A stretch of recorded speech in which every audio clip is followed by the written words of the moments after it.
We can't even see Yifan anymore. We just see her hands. Whoa! Bishop takes e4. That's her calculation mode. That was nuts. Who really wanted with me? I'm at the top. That's 1, not 2 or 3. If there is no... Oh, she blundered a piece.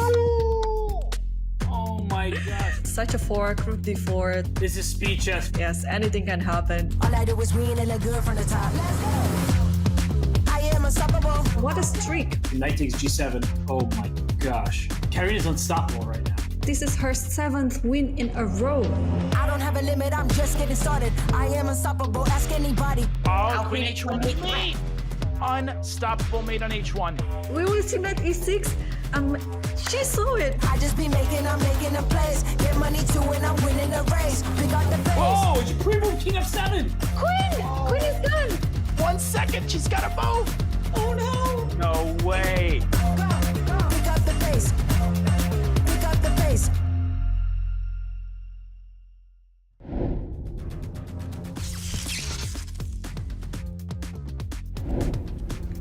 Hello and welcome to the grand final of the Julius Baer Women's Speed Chess Championship.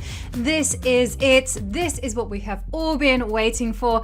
And I am International Master Ivanka Hausker and ready to bring you all the hype alongside the one and only Dutch Grandmaster Benjamin Bok. Benjamin, one simple question. Are you ready for this? I am certainly ready, Jovi. It's been a long event, but today is the final between two fantastic competitors.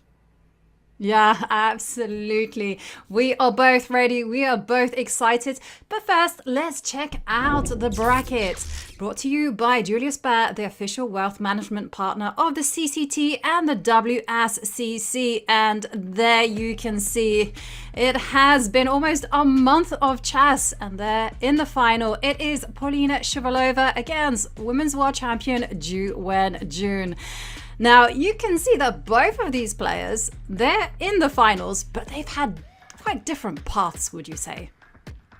They certainly have. Shuvalova is one of our qualifiers. She qualified through the Title Tuesday leaderboards, and she didn't have an easy path at all. In the first round, she knocked out Zhongyi. She came back from a 2-point deficit to win the match by 1 point. Then against Hou Yifan, she also was down by 2 points, also won that match by 1 point. She also didn't have an easy match against Vaishali. She won the match by 2 points. But Ju Wenjun, Jovi, she has just been cruising throughout this event.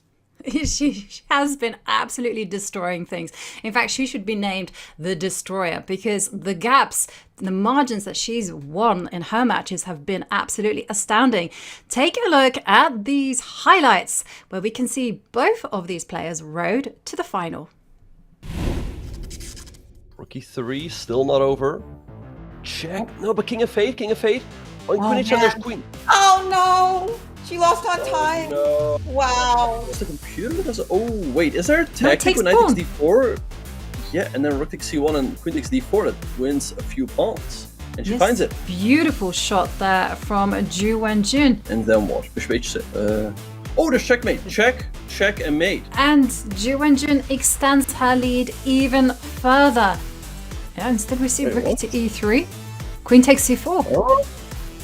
Oh! Queen h6. And Katarina cannot believe her eyes. Absolutely phenomenal performance from the women's world champion. Yeah, but now just check and... Oh, you're just trading King of 2. Oh, no, but check. Queen a1. Queen a1 is the key. And no. Because now it's a draw. Oh. No, but now White's winning h4. What a turnaround. Queen f3, Queen f4. What a game. I don't know what we just witnessed. Oh, this looks scary. Rook d4 cutting the key. What? Queen f2! Queen takes. Oh! This is going to be checkmate. Whoa! We are going to overtime. And the time. Gotta move. Oh, she lost. Oh my goodness. Polina wins the match. Polina to perhaps mix things up, save it with some... Knight c3! Uh-oh, and everything falls. So that's right what the doctor ordered for Polina. She's now gonna take the lead again.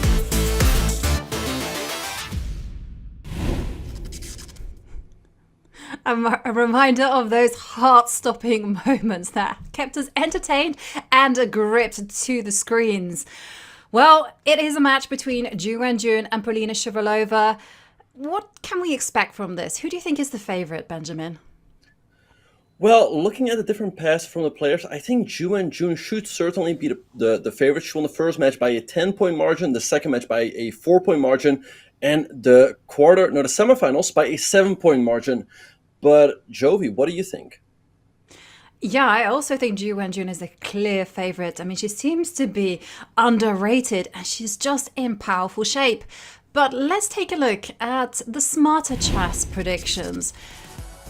Because, take a look at this. It has Polina Shuvalova as the favorite with a 64% chance of winning this match. Wow, that's a turnout for the books. Yeah, I'm gonna slightly push back on this. I feel like Ju Wenjun should be the favorite again. Like I said, she has been dominant throughout this event. She's a 4-time women's world champion. That being said, Polina should definitely not be underestimated. She has been fighting in every single game, every single match. And so, yeah, she's gonna make it very difficult for Ju Wenjun, but in my opinion, Ju Wenjun should be the favorite. Yeah, she absolutely should be the favorite, but Polina Shuvalova, perhaps the dark horse of the event, an international master, winner of the I'm Not a GM Speed Championship. She has been knocking out some serious heavyweights, Zhongyi, Hou Yifan, and yesterday, Vaishali. Today, she has her biggest challenge yet in such a high-pressure situation. It's Women's World Champion Ju Wenjun. And it's going to be the 5+1 portion. We are going to see again that this is going to test the players' stamina and endurance because we have 75 minutes at this time control. And then we have 50 minutes at 3+1. And finally, bullet decides the day. And as we speak, the players are getting ready. Here we see Polina Shuvalova. And here we see Ju Wenjun. Ju Wenjun always looks super calm, and I was wondering, Jovi, I feel like when Magnus and Hikaru face off in the SCC, they definitely do take it serious, and it's definitely, there's a lot of prestige on the line. Do you think that's the same for in the WSCC? Do you think they view this as some sort of unofficial online women's blitz championship? Yeah, for sure. I mean, chess players are incredibly competitive. I mean, you can't tell us otherwise. We want to be winning absolutely every game that we play. And there we do see Polina leave the chair. So I think that Ju Wenjun, she wants to establish her dominance in the elite of women's chess. And there we can see Ju Wenjun, beginning with the white pieces, opens up with d4, c4. Yep, and Polina plays the Tarrasch defense, or the semi-Tarrasch defense, with an early knight takes d5. Here c5 is a move. Black is aiming now to take on d4, followed by bishop b4, to trade off some pieces.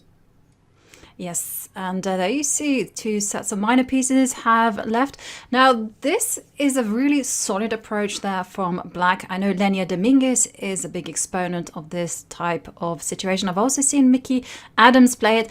I have also seen Shakhriyar Mamedyarov demolish Mickey Adams using this type of strategy, just advancing as quickly as possible with d5. Yeah, and I think the move b6 is actually a slight inaccuracy. I think Black is actually supposed to play knight d7 first. b6 is considered to be an inaccuracy because of this move d5. Now Black is not very well equipped to deal with this. Obviously you cannot take as white's going to recapture, and the rook in the corner is trapped. So I'm a little bit surprised by what Polina has done here, and it's not a good sign that she's thinking as well.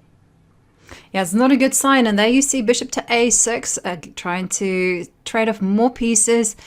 But what's stopping white from just capturing on a6 and then going d6 and trying to get a protected pass pawn? Nothing. And that's what Ju Wenjun goes for, yeah. The d6 pawn is very dangerous. It's not easy to get rid of. Black has this pawn side majority on the queen side, but it's not dangerous yet. So I think the opening has certainly been for Ju Wenjun so far. Yes, it certainly has, because d5 is certainly something that white wants to be playing. And the fact that d5 has come so early on the game and white is able to reinforce it, white's going to just be backing this up with castles, e5, rook to c1, rook to d1, and just dominance. So knight to c5 attacking the e4 pawn. So you don't want to be letting that pawn drop. So e5, is it now time to just go f6 while the white king is in the middle of the board? I think f6 certainly makes sense, and in case white castles, you can consider the take on e5 followed by knight e4, but the computer doesn't seem to like it, and it's pointing out that, hey, white can just castle and let black take on e5. I guess in that variation, there is a way for white to emerge with an advantage. Yes, castling makes a lot of sense. You don't want to be living with your king in the middle of the board, put quite simply. So, yes, I like the dominance that Ju Wenjun has in this position. d6 is such a strong pawn. And Ju Wenjun hesitating here. I think she'll either do that or e takes f6 and then back it up by castles. But considered an inaccuracy. Yeah, I don't like this move as much. Now Polina is able to bring her queen out. Okay, now the rook on a1 is hanging, so kingside castle. But it feels like Polina was handed a free tempo. Now she can bring her rook into the game, and she does so with the move rook a8. So perhaps a missed opportunity there for Ju Wenjun. Yeah, and it's the kind of open position where the advantage hangs on these very small details. Because in the other line with an early kingside castles, the white knight would appear on e5, maybe could deposit itself on c6 and go on adventure. Now this knight is just saddled to f3. But I do feel that Ju Wenjun has that pressure. This pawn on d6 is so strong, and that's why Polina is just simply trying to corral it. Yeah, so rook d7 has been played. She's aiming to go rook fd8. Maybe she can go knight e4 or knight b7 later. So this pawn on d6 now looks quite weak, and I don't see... Oh, will we see knight e5 and a trade of a queen for two rooks? Yeah, I think we're going to have that on the board. Oh, yeah, we are certainly going to be seeing that. I was thinking that instead of rook f to d8, maybe knight to b7 might be a better option. But queen against two rooks... And here everything depends on king safety and coordination. Black's king is unsafe, and this pawn on e6 is a target. Yeah, but h6, clever move by Polina, creating an escape square for her king. Alright, so let's see how Ju Wenjun is going to continue here. I feel like maybe there's something right here for white, because if black is able to consolidate with king h7, then I don't see why things are so bad for black, and that's why we see the evil bar dropping down now. And the king to h7 played. I still feel that white has the advantage. White has the possibility of going rook to c6, rook to c7, or maybe even trading off knights. What do you think about knight to d7? I'm just doing a quick blunder check to make sure that nothing is falling off. Yeah, I think knight d7 is fine. I don't think it blunders anything. I mean, queen e7 can be met with rook ed1, but she goes rook d4 instead. Interesting approach. I wonder what exactly she has in mind. I don't know. To me, it feels like black should be fine, but the computer really seems to favor white. And ooh, maybe h4 with the idea to potentially go h5 and create some sort of mating mat with rook d8 and knight g6 coming later. Do you know something? I would never ever have thought of that plan until the engine suggested h4, and then suddenly it's like a beacon of light. I'm like, oh yeah, that is the way. Rook to e2 played by Ju Wenjun. It's a reasonable move, keeping everything covered, but it's not necessarily the most aggressive. And b5 from Polina. I'm gonna be honest here. In principle, I don't like that move, even though objectively it's probably okay, because the knight was nicely anchored there on c5. Yeah, now the knight loses its anchor square. On the upside, now she can maybe go a5, b4, and at some point create a passer. We have g4 by Ju Wenjun, kicking the queen away. Wow, that seems like very aggressive. Queen b1, I guess king g2 now. And let's see what Polina is going to do here. I think Ju Wenjun is still aiming to go for h4, h5 to create a mating net around the black king. Yeah, and we see that both players, they are being very accurate with the clock, good time usage as well.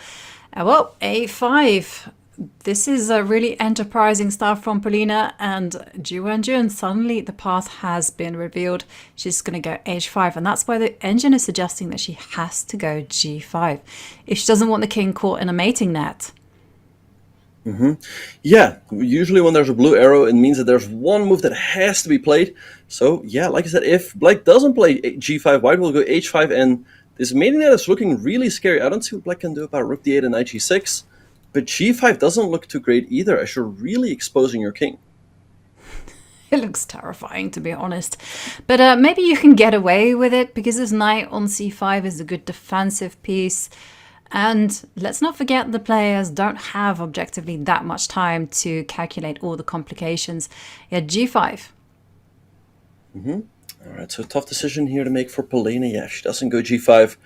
Ju Wenjun is just slowly going to go h5, and it's really difficult for black to create any sort of counterplay. If you go queen a1, I think white just goes rook to d8, and all the white pieces are nicely defending each other. So let's see if she will find that move g5. It doesn't seem like an easy move to me.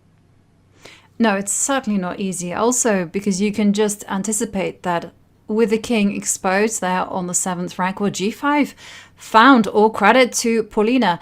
But one of the things that I find challenging about this move is that you can visualize a future where a rook arrives on d7, and once the king is pushed back to the 8th rank, it's going to be checkmate.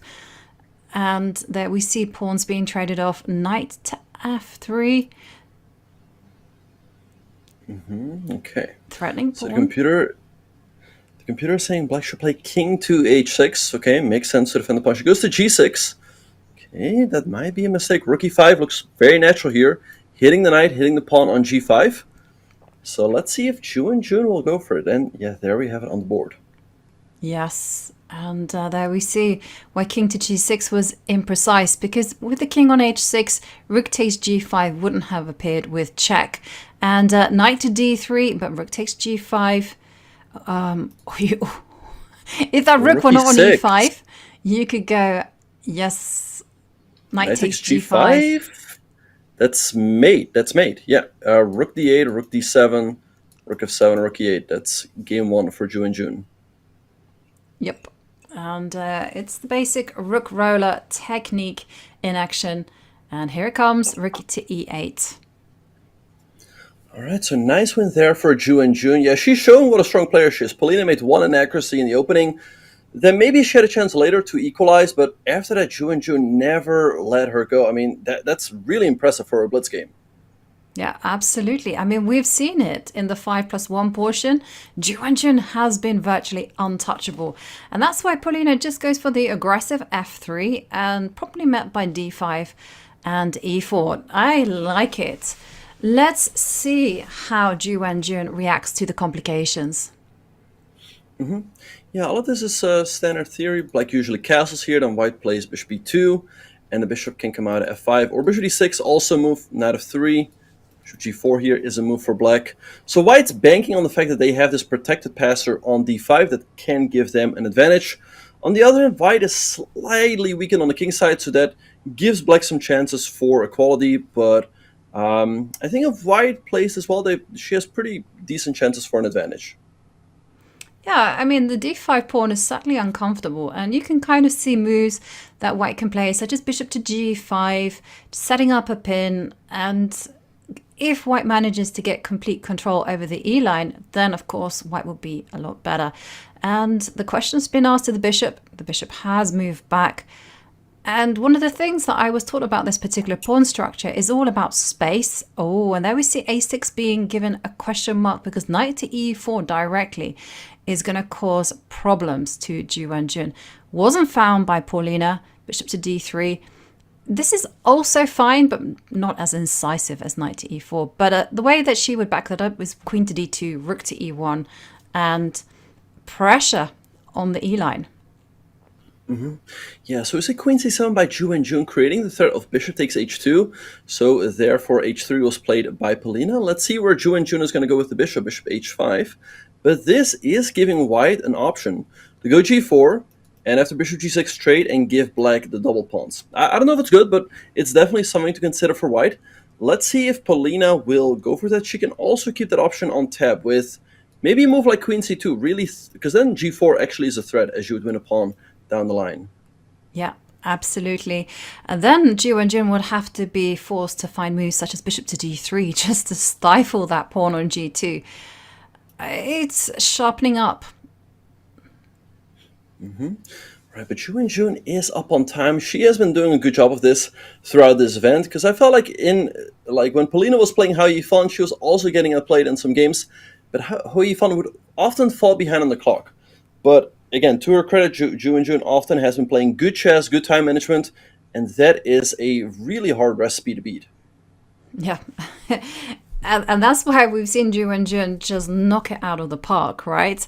She absolutely crushed Anna Sargsyan, did the same to Alice Lee, and also just yesterday, 7-point lead in her match against Katerina Lagno. And Katerina Lagno is like a former women's Blitz world champion, European champion, and also WSCC winner. Yeah, no, what happened yesterday, I think nobody expected that Ju Wenjun would win by a 7-point margin against Katerina Lagno. Anyway, let's see what's gonna happen here, because Ju Wenjun is currently being put to the test. She is slightly worse out of the opening, time is approximately even, but White is creating some unpleasant threats, mainly G2, G4 here. Yes. Okay, well, how to handle that? If it's a problem, you go bishop to g3, but even then, that's not entirely secure, because you do have knight to e2 as a response at some point. And then the question also emerges, well, if your bishop is going to go to g6 and you're going to lose a pawn anyhow, how much compensation can you get? Maybe you can go knight to e5 and try to open up lines in order to mix it. Well. G5. Wow. Wow. What a move by Ju Wenjun. I mean, here I'll be very tempted to go knight takes g5, because look at this. After pawn takes, bishop takes, the knight on f6 is under attack. Defending that in the first place is not that easy. And if you go bishop e5, White can still go for that move g4. The bishop is really running out of squares. Going to g6 is asking for trouble. So let's see if Polina goes for it. I think knight takes g5 looks very tempting, and she thinks as well, but the computer disagrees. well, hang on a second. The computer says that king to g7, which looks like a great defensive move, doesn't actually work. And I wonder whether it's because of ideas such as, okay, you have knight to e4, introducing more pieces into the attack. What else can we do? I'm also very, very tempted just to go queen to f2 and start targeting this knight on f6. Yeah, queen f2, interesting move. Yeah, at first glance, king g7 looks like a good move, because you protect the knight on f6, and now you enable yourself to meet the move g4 with bishop g6, as the king protects that square once more as well. So let's see what Polina will do. Queen f2 is a move, but I think black has it covered with the move bishop e5. So I don't know. The computer doesn't agree with it, but to me it looks like a good response. Yeah, and just to kind of clarify, there's no like double sacrifices on f6. I don't think so. No. I don't think so. It's like too much. Well, we'll see what the best approach is. Knight to e2. Yeah, it was suggested by me, but also given as a miss by the computer. Perhaps not quite in the right direction. I wonder what the correct move was, in fact. I have no idea either. I mean, perhaps I can have a very quick look. Just way too curious. Apparently the move was queen d2. I don't know why, but that was the move. Now we all know. But anyway, knight e2 was played. Let's see what black's going to do here. Yeah, here, I mean, the knight's not... I mean, I guess then she wants to go knight f4 to hit the bishop, and bishop g6 will then be a problem. So let's see what Ju Wenjun is going to do, but it feels like White shouldn't have enough, and she just trades off the bishop for the knight. Okay, wait 1 second. There's things happening here. Okay, so queen to f2 played. That was played very, very quickly, but again, razor sharp position. Maybe queen to d2 is always the answer, because there you're threatening bishop to h6, and also bishop takes knight. Right, I think queen e2 again was a better move. So we see bishop h2 by Ju Wenjun, and ooh, knight h5, aiming to hop into the g3 square. That's a nice move. It's a really scary move as well, because if you don't deal with the knight to g3, then you're going to get checkmated, and you don't want that to be happening on your watch. So, okay, and the question arises, how do you defend against that? Do you just go g4 and just let it ride? Or do you kind of take a step back. G4 played. All right, G4 attacking the knight. Okay, so let's see if Ju Wenjun will jump in, and yes, she does with knight G3. Polina now sacrificing a rook. I mean, it doesn't look like it should be enough, but white certainly has some play, but the... Oh, Well, the thing is, wait, the queens are coming off. Queen H2. So you have to go king. If you go king to G1, you can actually go queen to H2. And that's it. Yeah. Now indeed, king G2, there's queen H2, king takes F1, queen H1, queen G1, queen F3, and you pick up the bishop. It's game over. So she has to go either to G1 or H1. I would say H1, because if you go to G1, then queen G3 is too easy. So I would go to H1 to at least make it difficult, but maybe like knight G3 to E4 and flex up a rook. Yep. And there we see king H1 being played. Knight G3. It looks good enough because everything is coming with tempo. So knight G3, and if you go knight to E4, even queen to H4 is simply going to be met by rook to H8. Yeah, rook H8, and that's game over. The queen will have to go back, and then you drop the bishop on G5. So let's see if Ju Wenjun finds knight G3 and knight E4, which shouldn't be too difficult. I think she's on her way to another victory.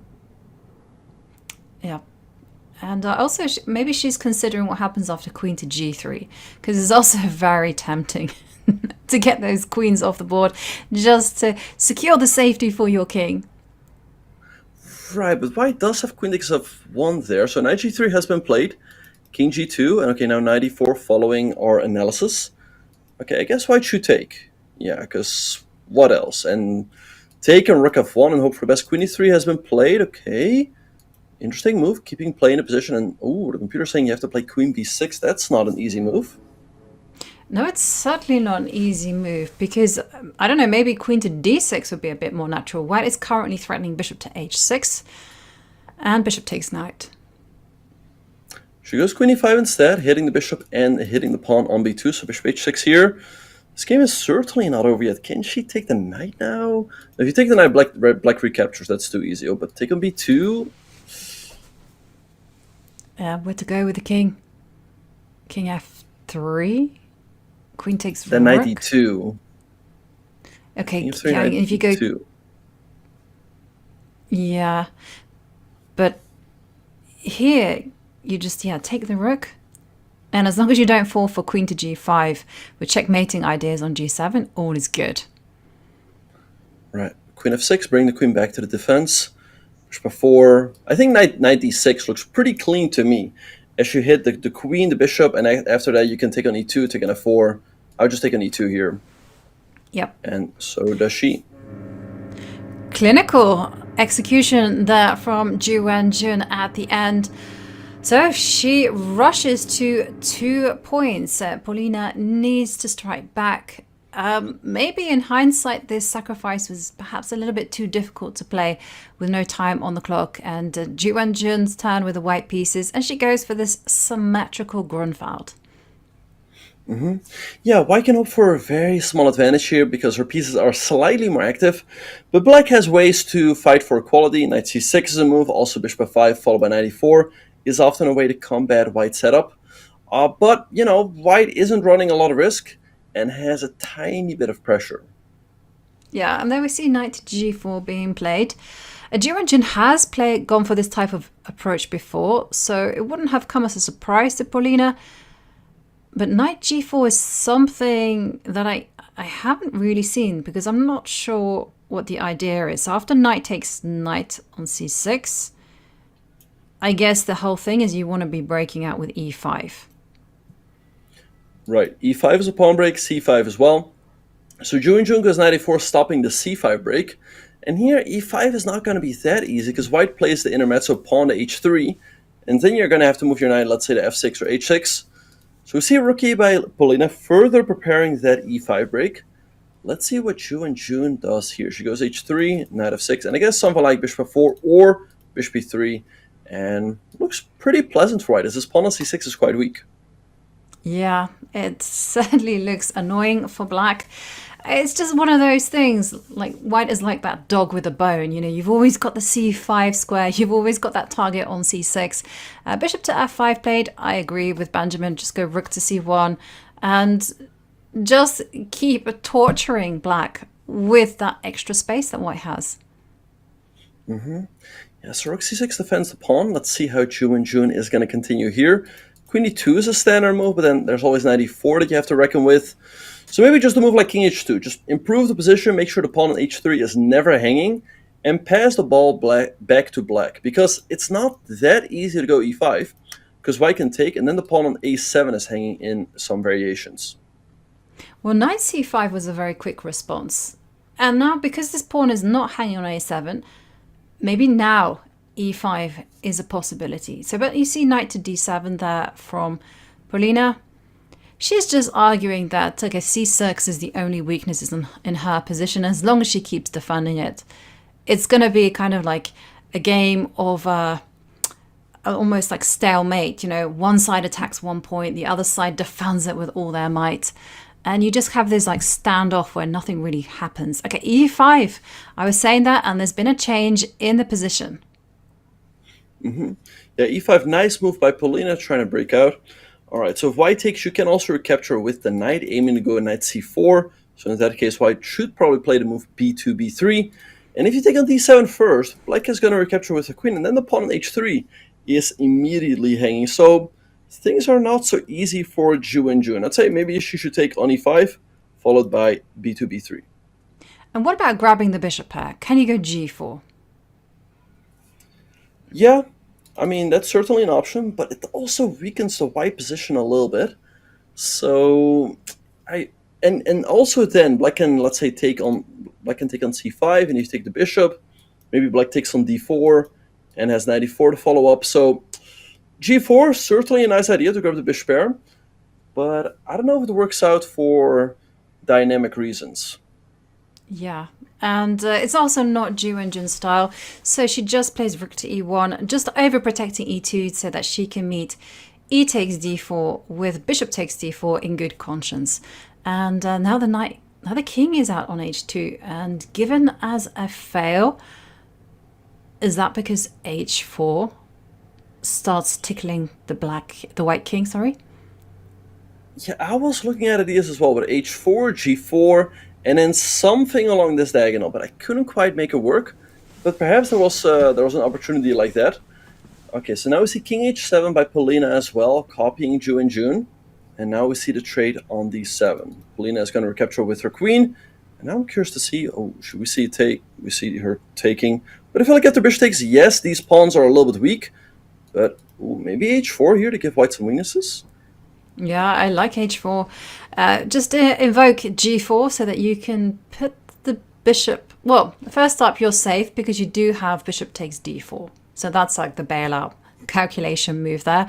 And then you can just retreat the bishop to e6. So yeah, I don't see anything wrong with that move. Bishop d6. Bishop d6. Wow, that's an interesting choice. Keeping h4 in the position. Because had she played h4 right away, white would have been able to take. And if black would have taken on g3 there, white would have bishop takes g3. So Polina fighting back here. She does not want to sit passively in a slightly worse position. Instead, she's going for her counterplay. h4 is a very nice idea here. And maybe white should play h3, h4 herself to stop that altogether from black. Well, we see the queen come out to g5. Yes, as Benjamin's highlighting, setting up a potential for a queen and bishop battery along the long diagonal. Yes, it is a possibility, but can black now start taking over the initiative with moves like c5 and, yes, played by Polina, maybe bishop to f6 and then d4 happening? Yeah, d4 makes a lot of sense. Then the pawn on e2 is often a bit of a target as it cannot push up as easily anymore. And also the queen on g5 can easily run out of squares. If black has the time, maybe bishop f8, bishop h6 can easily get trapped. And also I like the fact that Polina is now up a minute on the clock. Yeah, there's a lot of uncomfortable possibilities, especially this bishop on f6, which looks so good, doesn't have too many squares. Now, e4 was a radical solution by Ju Wenjun. Somehow, if you go d takes e3, it feels very accommodating. It feels like you've just improved this bishop on f6. White has the play in the middle of the board, so I'm not going to be advocating for that. But instead, I like your idea. Just go bishop to e6 and then start going bishop to f8, followed by bishop to h6. Yeah, so let's see what Polina will do. Yeah, I think also just moving the bishop away makes a lot of sense. Ooh, but maybe Ju Wenjun wants to go e5, followed by bishop e4 as an idea to hit the pawn on h5. I guess black can always go bishop f5 back to cover that. Yeah, and there's some downsides to going e5.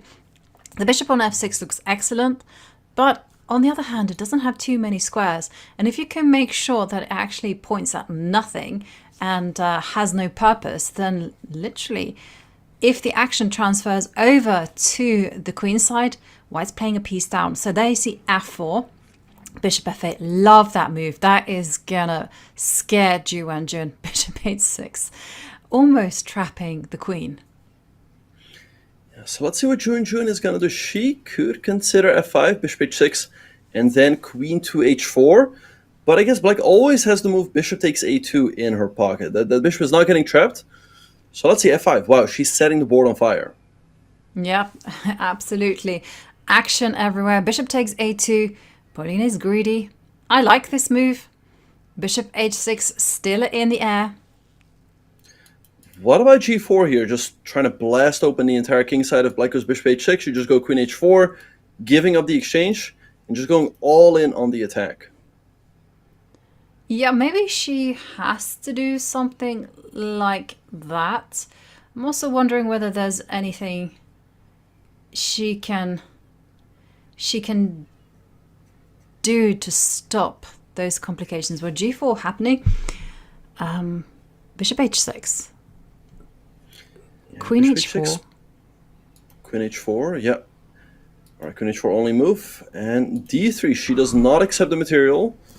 Okay, let's see. The computer is saying Ju Wenjun should take on g6, but instead she moved her rook over to d1. And now things... Ooh, bishop e3. Uh-oh, this d-pawn is dangerous. Yeah, it's very dangerous, and it's just complete chaos on the board.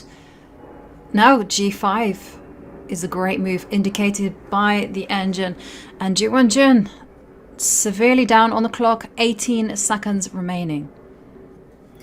Yeah, but a lot of credit for that should go to Polina Shuvalova. She always plays quickly in these complicated positions so that she has the time when the critical moment comes. So, yeah, let's see how she's going to use her time advantage. Yep. Other alternatives? No, g5, yes. Keep those lines closed. And Ju Wenjun, very, very difficult position for her. Bishop takes rook. And then now d2, bishop g7 isn't natural to me. Ooh, e5, bishop e4 is coming. All of a sudden, this king is still very airy. Let's see how Polina is going to deal with this. Maybe queen d4? To me, it made sense, stopping bishop e4, but the computer hates that move. Oh, computer also doesn't like that one. I don't know whether the computer can be entirely trusted here. Okay, so what's wrong with this? Okay, bishop to f3, guarding d1. And now rook c5. I mean, these moves don't make so much sense from the computer. Yeah, the evil bar is swinging back and forth, but the players had to find some really difficult moves. Bishop g4, turning bishop f5, followed by bishop e6 with perhaps at least a perpetual. So let's see, maybe black should play rook ce8 to cover the e6 square. Yep. 30 seconds now for Polina. Yeah, I mean, is white happy with the perpetual with bishop f5, bishop to e6? I guess yes. Okay, we see. Hang on, isn't there bishop f5? Oh, Well, I guess her missed ideal is it. to take. I think we'll see a draw. Yeah. Because both players are low on time. Ju Wenjun has the lead. And it's been such an up and down game that she cannot be too unhappy with the draw here. Yeah, wow. What that was such a chaotic game. I feel like if we had months to study it, we still perhaps might not find by ourselves the right path. Crazy, crazy stuff. Polina Shuvalova now with the white pieces goes for e4, switches it up, and now we see e4, e5, and now the bishop coming to c5. Yeah, so we've seen Ju Wenjun has been playing this a lot throughout this event. She has been doing a great job with the black pieces in the Italian, the Berlin. So let's see if Polina can put some serious pressure on her with white pieces. Yep, and there we see small move h3, just covering the g4 square, rook to e1. And now you don't want to be trading off bishops on e6. You should be going bishop to b5 and then maneuvering back to the bishop to c2 once it's chased away, so that it can get ready for a d3, d4 push. Yeah, and here we see d4 on the board right away. So d5 is a big threat here. So black usually plays bishop d7 to stop that. Oh, but we see Ju Wenjun taking on d4 right away. I think here white has pretty good chances for an advantage. d5 is the common follow-up. e5, knight e4, and I guess then something like knight c3. And I don't think black should have full equality here. Yeah, knight c3 is a nice move, because one of the things about this particular structure is if, for instance, you see knight takes knight, b takes c3, and white is able to relocate the bishop to d3, it sits on the most perfect diagonal ever. And you might even see Greek gift sacrifice in the air, some knight g5s, targeting h7. So, and this bishop on a7 just locked out of the game. Yeah, so I don't like the trade on c3 here. It would strengthen the d4 point. Then the bishop is really locked out of the game, the bishop on a7, that is. So maybe bishop f5, strengthen that knight on e4. Don't give up the fight in the center too easily. Or maybe a move like f6 or f5, and that's what Ju Wenjun does. Yeah, she's relying on tactics here to kind of hold the balance in the center, because after e takes f6 you capture with the rook or the queen, and the point is that you're more than happy to give up a pawn in the middle because you get squares. You go bishop to d5 and you have full control. And I suspect here that we might see, do you think we're going to see moves like bishop takes knight on c6 in order to back this up with bishop to f4? Feels like those kind of ideas that you get in the, I want to say, Scotch Gambit. Ooh, see bishop f4 right away, but that I don't know, looks risky to me as you're stepping on that at f5. And ooh, the computer's pointing out knight takes f2. F takes c5 also looks like a good move, but now either bishop takes c5 or bishop takes c6 first. Yeah, now here I think you have to go bishop takes c6. Yeah, well, that knight takes f2 move, that was just crazy. What on earth was that all about? I don't know, but apparently it was there for the black pieces. Now the game is approximately level. I think bishop takes c6 is a clever move. If you take on e5 right away, black can then take your bishop with the knight. So take the knight first, black recaptures with the pawn, and then take with your bishop on e5 as there. It's going to be difficult to get rid of for black. Yeah. I like this move also. White, also has the possibility after black takes on f4, for instance, that you can take on b7 and actually take the knight on e4, because this bishop, it has its eyes on the e4 square. So 3 minutes and 37 seconds there for Ju Wenjun, and decision time. B takes c6 isn't entirely comfortable for black, because after bishop takes e5 you do get beautiful control over the dark squares, and now the knight on e4 starts looking sensitive. Yeah, so we see Ju Wenjun taking her time here. She takes on e5, but the computer thinks after bishop takes e5 white is seriously better here, and I agree. White has nice control over the square on e5. The bishop on a7 isn't doing that much. The one thing black has going for her is the knight on e4, but c6 is also a weakness, so I really like Polina's position here. Yeah, in fact, positionally, Ju Wenjun's position is actually quite scary, because I'm just thinking, if you are able to go knight to a4, you prevent the breakout on c5. This bishop on a7 will be completely locked out of the game. So this is why Ju Wenjun reacts with a very quick c5. Given as a question mark by the engine, presumably that's, I thought it was because of knight to b5, but obviously not. Yeah, all right, so let's see what black should do here. Maybe just bishop b6, stepping the bishop up. Although I guess there might be d takes c5. I thought maybe after c5 there was d takes c5 right away. Anyway, bishop b6 by Ju Wenjun. What happens exactly if white takes and the computer is saying that that's what white should do? Okay. Yeah, because after knight takes, then you're able to capture on c7, and white has too much pressure. But bishop takes c5 is obviously going to be played, targeting the pawn on f2.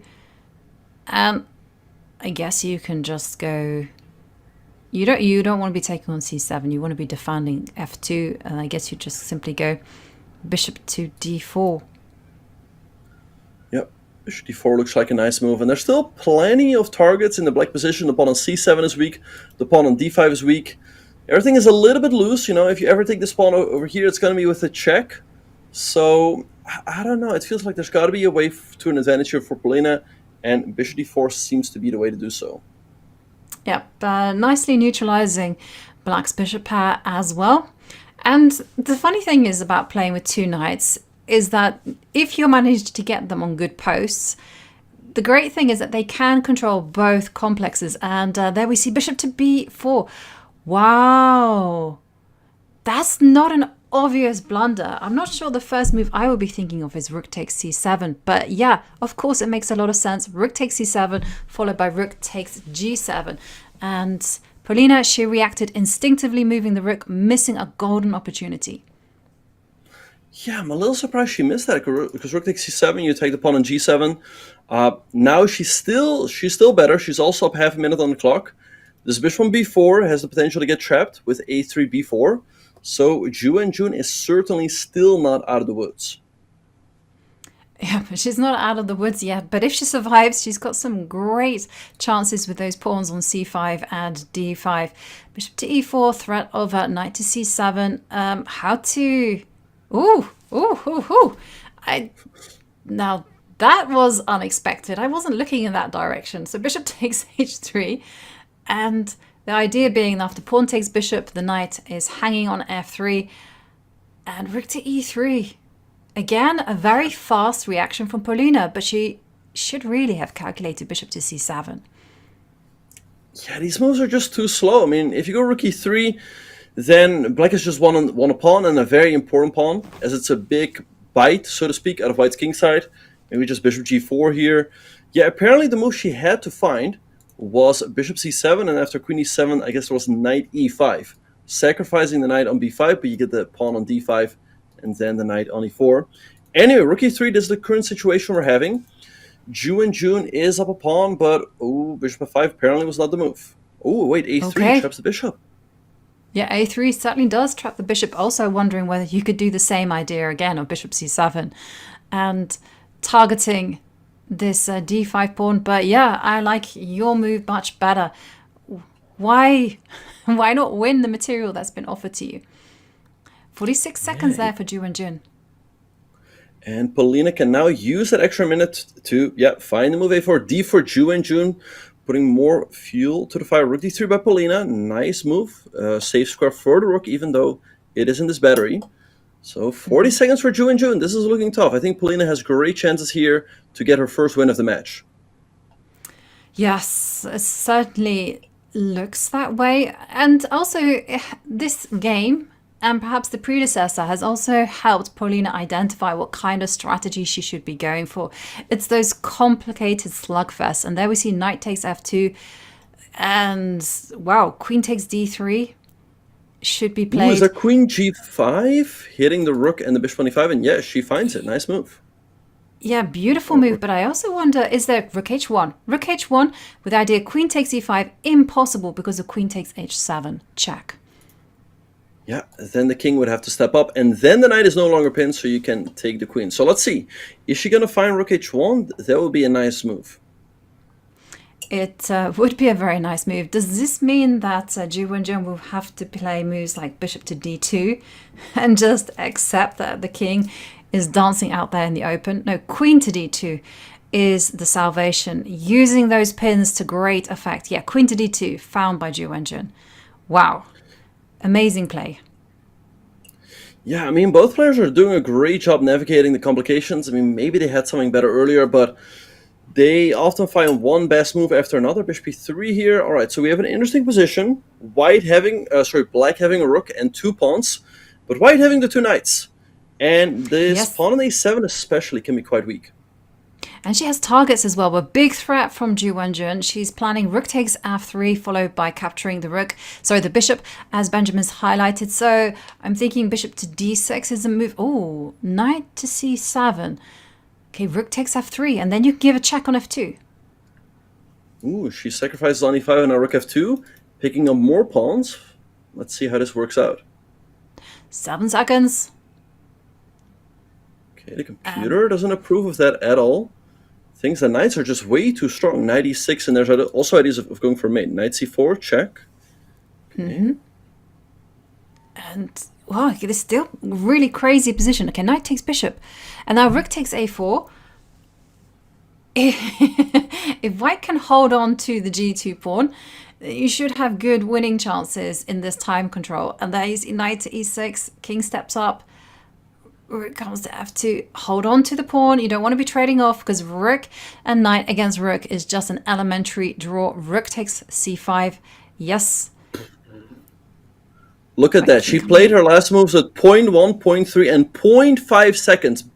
And 0.2. Oh, no, she lost on time. Oh, and Polina Shuvalova, she wins her first game, and Ju Wenjun seems surprised they're losing on the clock. But objectively, that position was still very, very difficult to play.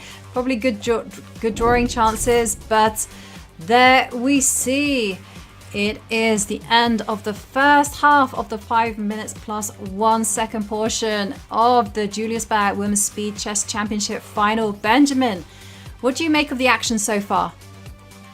Yeah, so Ju Wenjun definitely the better player, but Polina, she is fighting. She's only behind by a point. And that last game, Ju Wenjun just got too low on time. Again, if you move with 0.3, 0.2 seconds, at some point you're going to lose on time. So Polina's doing a good job. I think she needs to do more of that, get those complicated positions, and she will have a good chance. Yeah, we have been treated to some wild games, chaos on the board. Well, we're going to take a quick break just to catch our breath, but when we return, it's going to be more of the 5+1 at the Julius Baer Women's Speed Chess Championship final.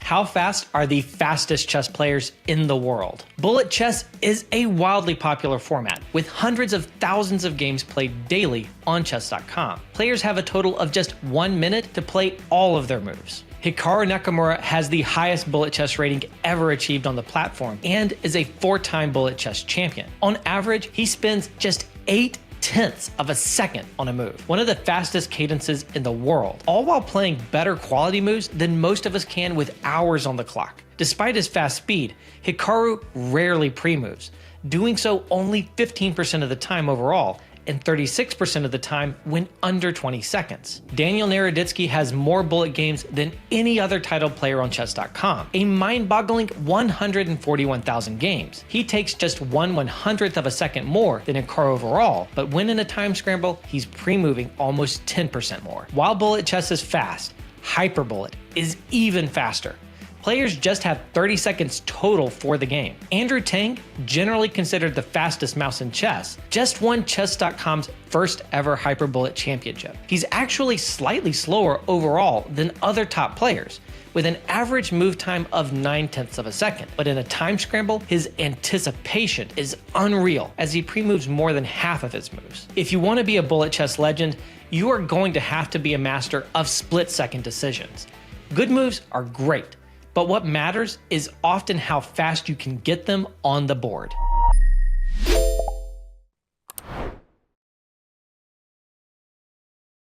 Chess with friends is fun, and Discord is your place to talk with friends. This month only, Discord is joining forces with Chess.com. Win a game against Wumpus, Nelly, or Clyde, and you'll win a free month of Discord Nitro. And watch out for a super secret opponent later in the month. Play them all only on Chess.com. I can guarantee that working your way through this course and solving all 1001 exercises will reward you not only with a greater tactical knowledge, but also with spotting more tactics in your own games. My name is Fiona Steil-Anthony and I'm a Women International Master. I wish you a warm welcome to the course 1001 Chess Exercises for Beginners, authored by Franco Mazzetti and Roberto Massa, with videos by me. In this case, the knight on c5 is not protected, and so the winning move is g6. g6 is the discovered attack, but it is also a double attack, because not only are we hitting the knight on c5, we are also threatening mate on h7. In this case, rook c7. Black has no choice but to capture, and now our queen comes in. We've lured the queen away. Now the king is too far removed. It cannot protect the black queen, so we are going to pick up the black queen on the next move.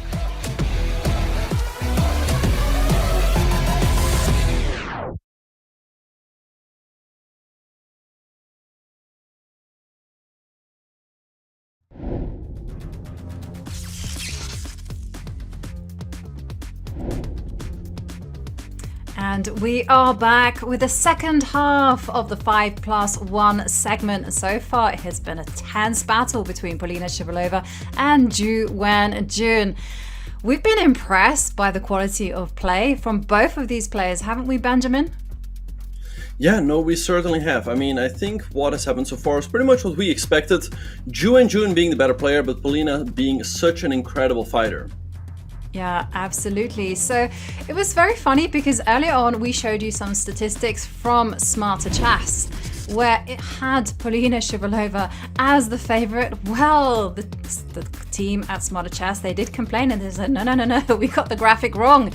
It's the other way round. In fact, it was a 64% chance of Ju Wenjun winning, not Polina Shuvalova. Yeah, but what this also shows is that it thinks that Polina's chances will improve as the time control gets shorter and shorter. I think there could definitely be some truth to that. We see her being very resilient, very tricky in the time scrambles.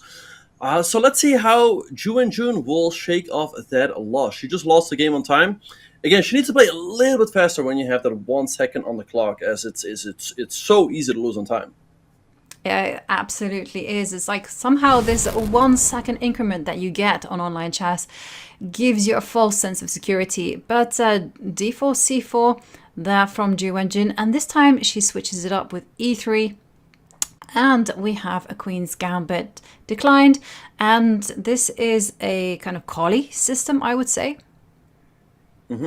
Yeah, and we see a very early c5 push by Polina. All right, b6. Now it's quite symmetrical, but white can sometimes hope for an advantage given the fact that she has that extra tempo. Yeah, and there's we see a trade in the center. And interesting enough, Polina captures with the knight. I did wonder what's going to happen if she just captured with the e-pawn, but there we do see that the center now is completely open. So I'm expecting moves such as queen to e2, the rooks get centralized, and the big question for black is where is the queen going? So that's why we see some trades. It's kind of objectively equal, but on a practical level, my experience in this type of positions with the black pieces is that unless you find a home for this queen on d8, you're going to be suffering. Right, so yeah, that's something Polina will have to figure out. Maybe she can take on c1 and then move the queen over to a8 or to b8. Anyway, we see bishop c5 offering some more trades. Bishop b2, I like that move by Ju Wenjun, keeping pieces on the board. Queen e7, okay. There's the square we have been looking for the black queen. So let's see what Ju Wenjun is going to do here. Again, the position is fairly symmetrical. She has that extra move, So maybe she can use that move to create some problems for black. And I like this move, bishop a6, to try to take advantage of these squares on the queen side. Yeah, and this is just such a classy move. Bishop a6, just asking the question, how are you going to deal with this threat? If you just move the knight from d7 out of the way, well, the consequence there is that the knight now can jump into e5. And you have to ask yourself, do you really want to be trading off bishops? Allow the queen to be sniffing around? Well, Polina says yes, but she drops the knight back to b8. And again, another beautiful move there from Ju Wenjun. Okay, the position is level, but there's so much more flexibility for white here. The queen can just flip over to the king side to g4 and start threatening checkmate. Yeah, so it's a little uncomfortable here for Polina. Her knight is a little bit passive on the b8 square. I mean, to bring the knight back into the game, you would have to play a5 first, then only then the knight can jump back. So she goes rook fd8, activating a rook, and ooh, look at this h4 by Ju Wenjun, maybe aiming to go h5 and h6. So Polina goes h6 herself. Yeah, and that was a kind of scary plan. But there we see queen to g4. Oh, big threat. Queen takes g7. Don't be sleepwalking into this one, Polina. So f5 is the move. Queen to f8. Okay, one step backwards. Yeah, a little bit more solid, keeping this pawn structure intact, but yeah, also a little bit passive. So let's see, maybe now rook fd1 by Ju Wenjun, bring the rook into the game. And it's not going to be that easy for black to resolve the tension. You cannot take and go rook d8, as then white takes and g7 will be hanging. So Ju Wenjun certainly has something to work with here, and she also has a very slight lead on the clock. Yeah, in fact, I can see like lots of tactical ideas that Ju Wenjun can have. First up, I love rook to d1.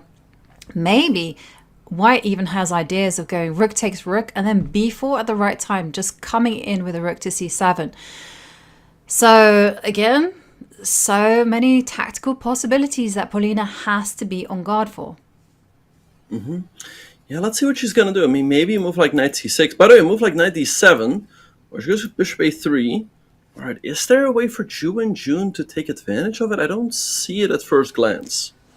No, I don't see it either. She does have a rook takes c8, so that after rook takes d1, you have king to h2. All right, so let's see. Maybe you can also consider the take on d8. I mean, you can take on a3 and a rook c7, but it feels like black should be able to take, as the queen can always come back quickly. Yeah, and there's also checks on d1 as well, if you don't look after your king. So, I don't know, but rook takes c8, to me, is there something wrong with that? Rook takes c8, followed by... Okay, rook takes c8 played, we're going to see it. And now, here, quick rook takes c8. Now just move the bishop. That beautiful bishop needs to stay alive.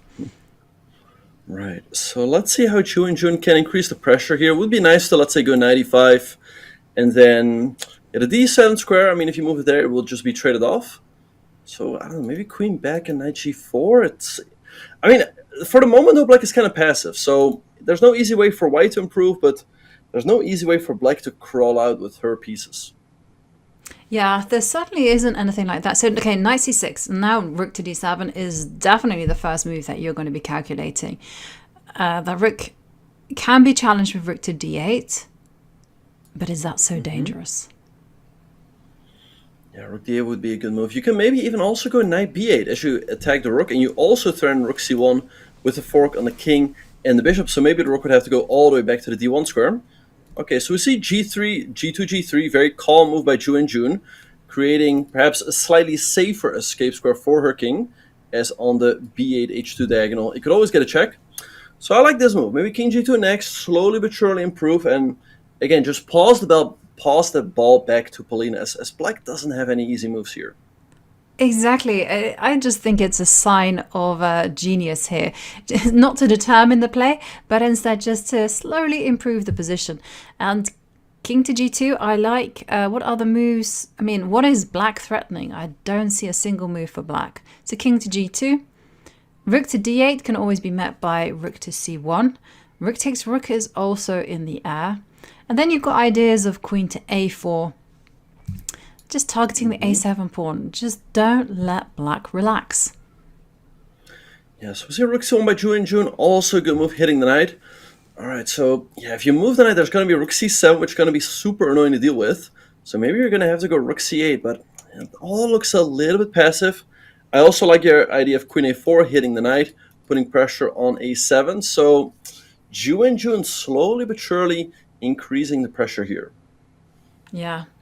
Well, one thing for sure is that you must never allow a rook to appear on c7, because then you suddenly have all kinds of just attacks against a7, g7. So you don't want that to be happening. So rook to c8, chosen, very natural move. Queen a4, queen to e8 seems to hold the balance. What about... Nah, I had an idea. I had an idea to go bishop takes g7 and queen a4, but unfortunately black still has to move bishop c5 to block the c file.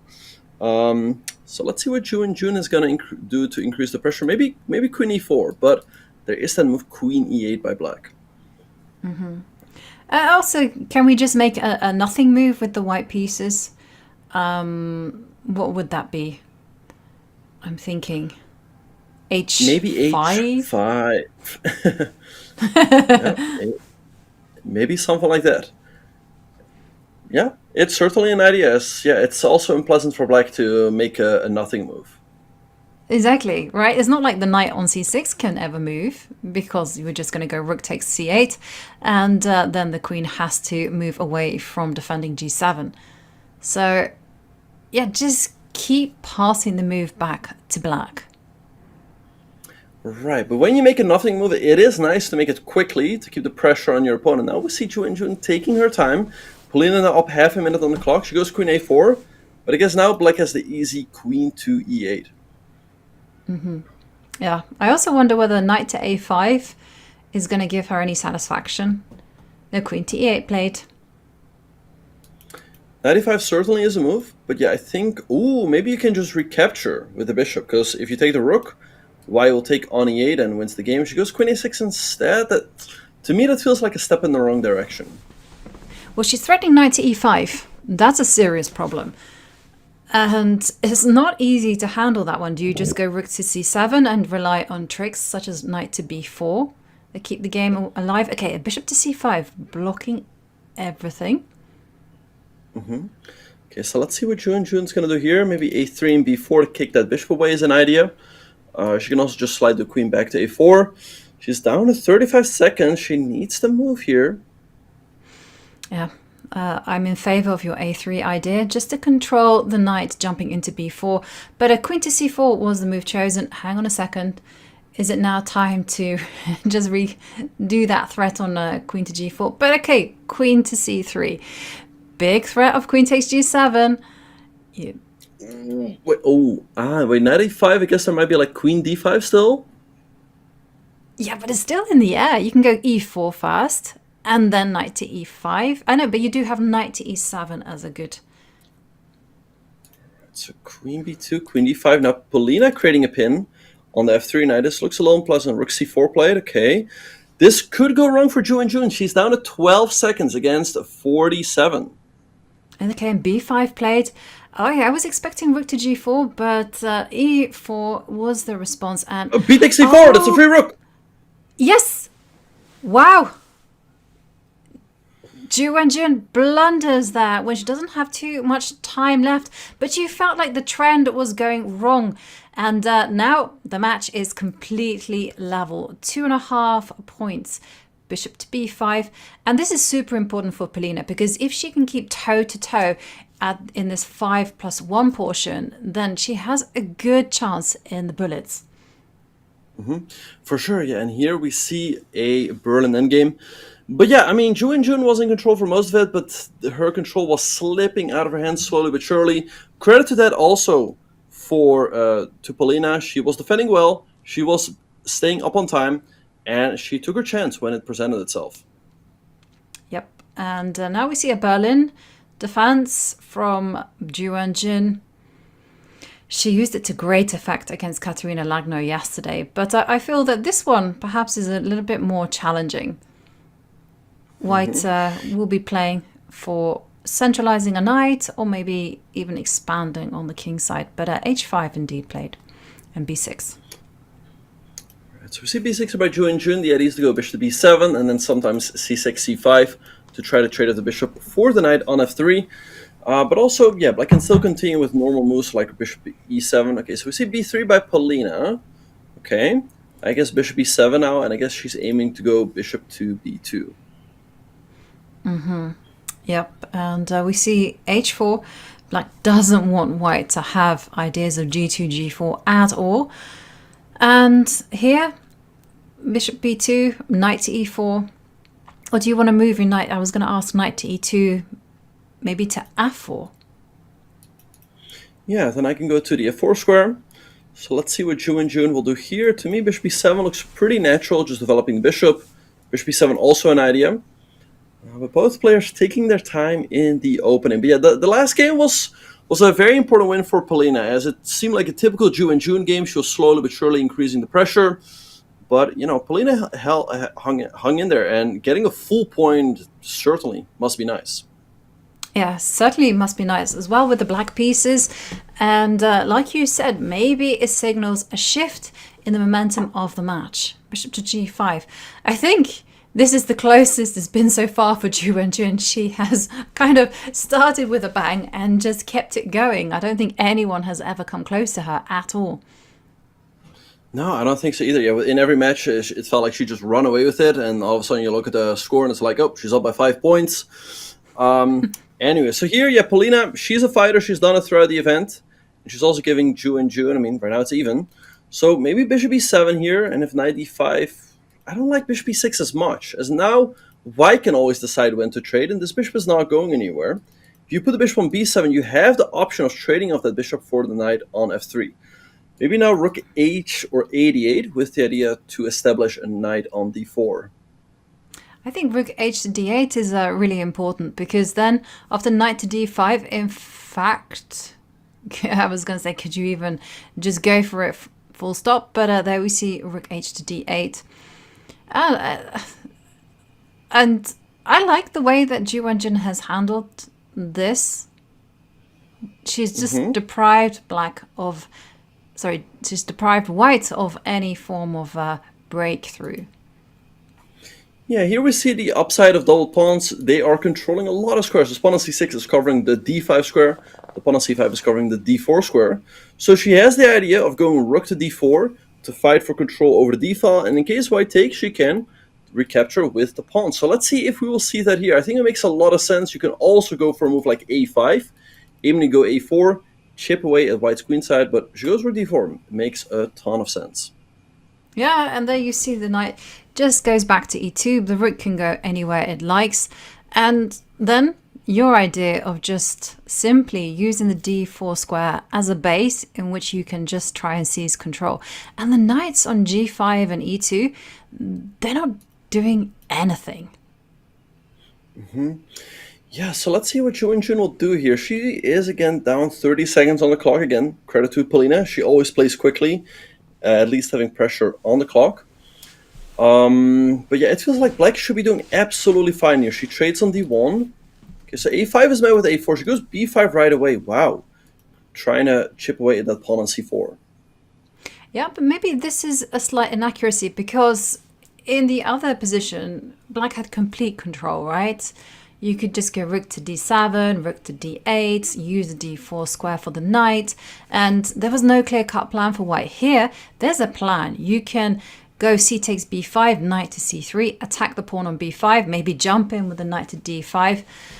There's ways to fight this. I also like knight takes bishop as well. Okay, knight to f4 is the move highlighted by the engine.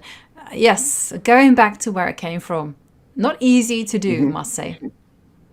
Well, but Polina finds it. Great move. I think the idea is that in case black takes, then you take on e6, black recaptures, and then you take on c4, saying that the pawns on c5 and e6 are weak. But let's see how this will play out. B takes c4. Black can go rook b8 quickly with the idea to go rook to b4. So it's not that easy for white to go after this pawn. Yeah, I think rook b8 is a must, as the engine is indicating. Yeah, absolutely. But the knight comes to e4, and then we're going to see knight to c5. And yeah, there's no time for rook to d7, which is pretty important. Yeah, Black is just in time. So maybe rook c8, rook c1 has to be played here, just defending the pawn on c4 and aiming to pick up this pawn later. Maybe now rook a4, hitting the pawn on a2 and rook c2. Ooh, knight d4, knight c5 might work out in white's favor. Yeah, the very, very complicated lines there that require a lot of calculation, a lot of pieces en prise. But I think you're ultimately right, because there's enough kind of loose pieces, like the knight on d4 can be attacked once it gets there. So, yeah, rook to a4, knight takes c5, and then rook to b1, presumably. Aiming to go rook to b7. Okay, so knight d4, nice move, so that after rook b7, king e8, Black is starting checkmate with rook a1. So rook d1 by Polina. Do we just move? No, then rook d7. So what do we do? Maybe you go on the counterattack, rook a5, but then you have knight to b7. Right. So no counterattack, knight f5.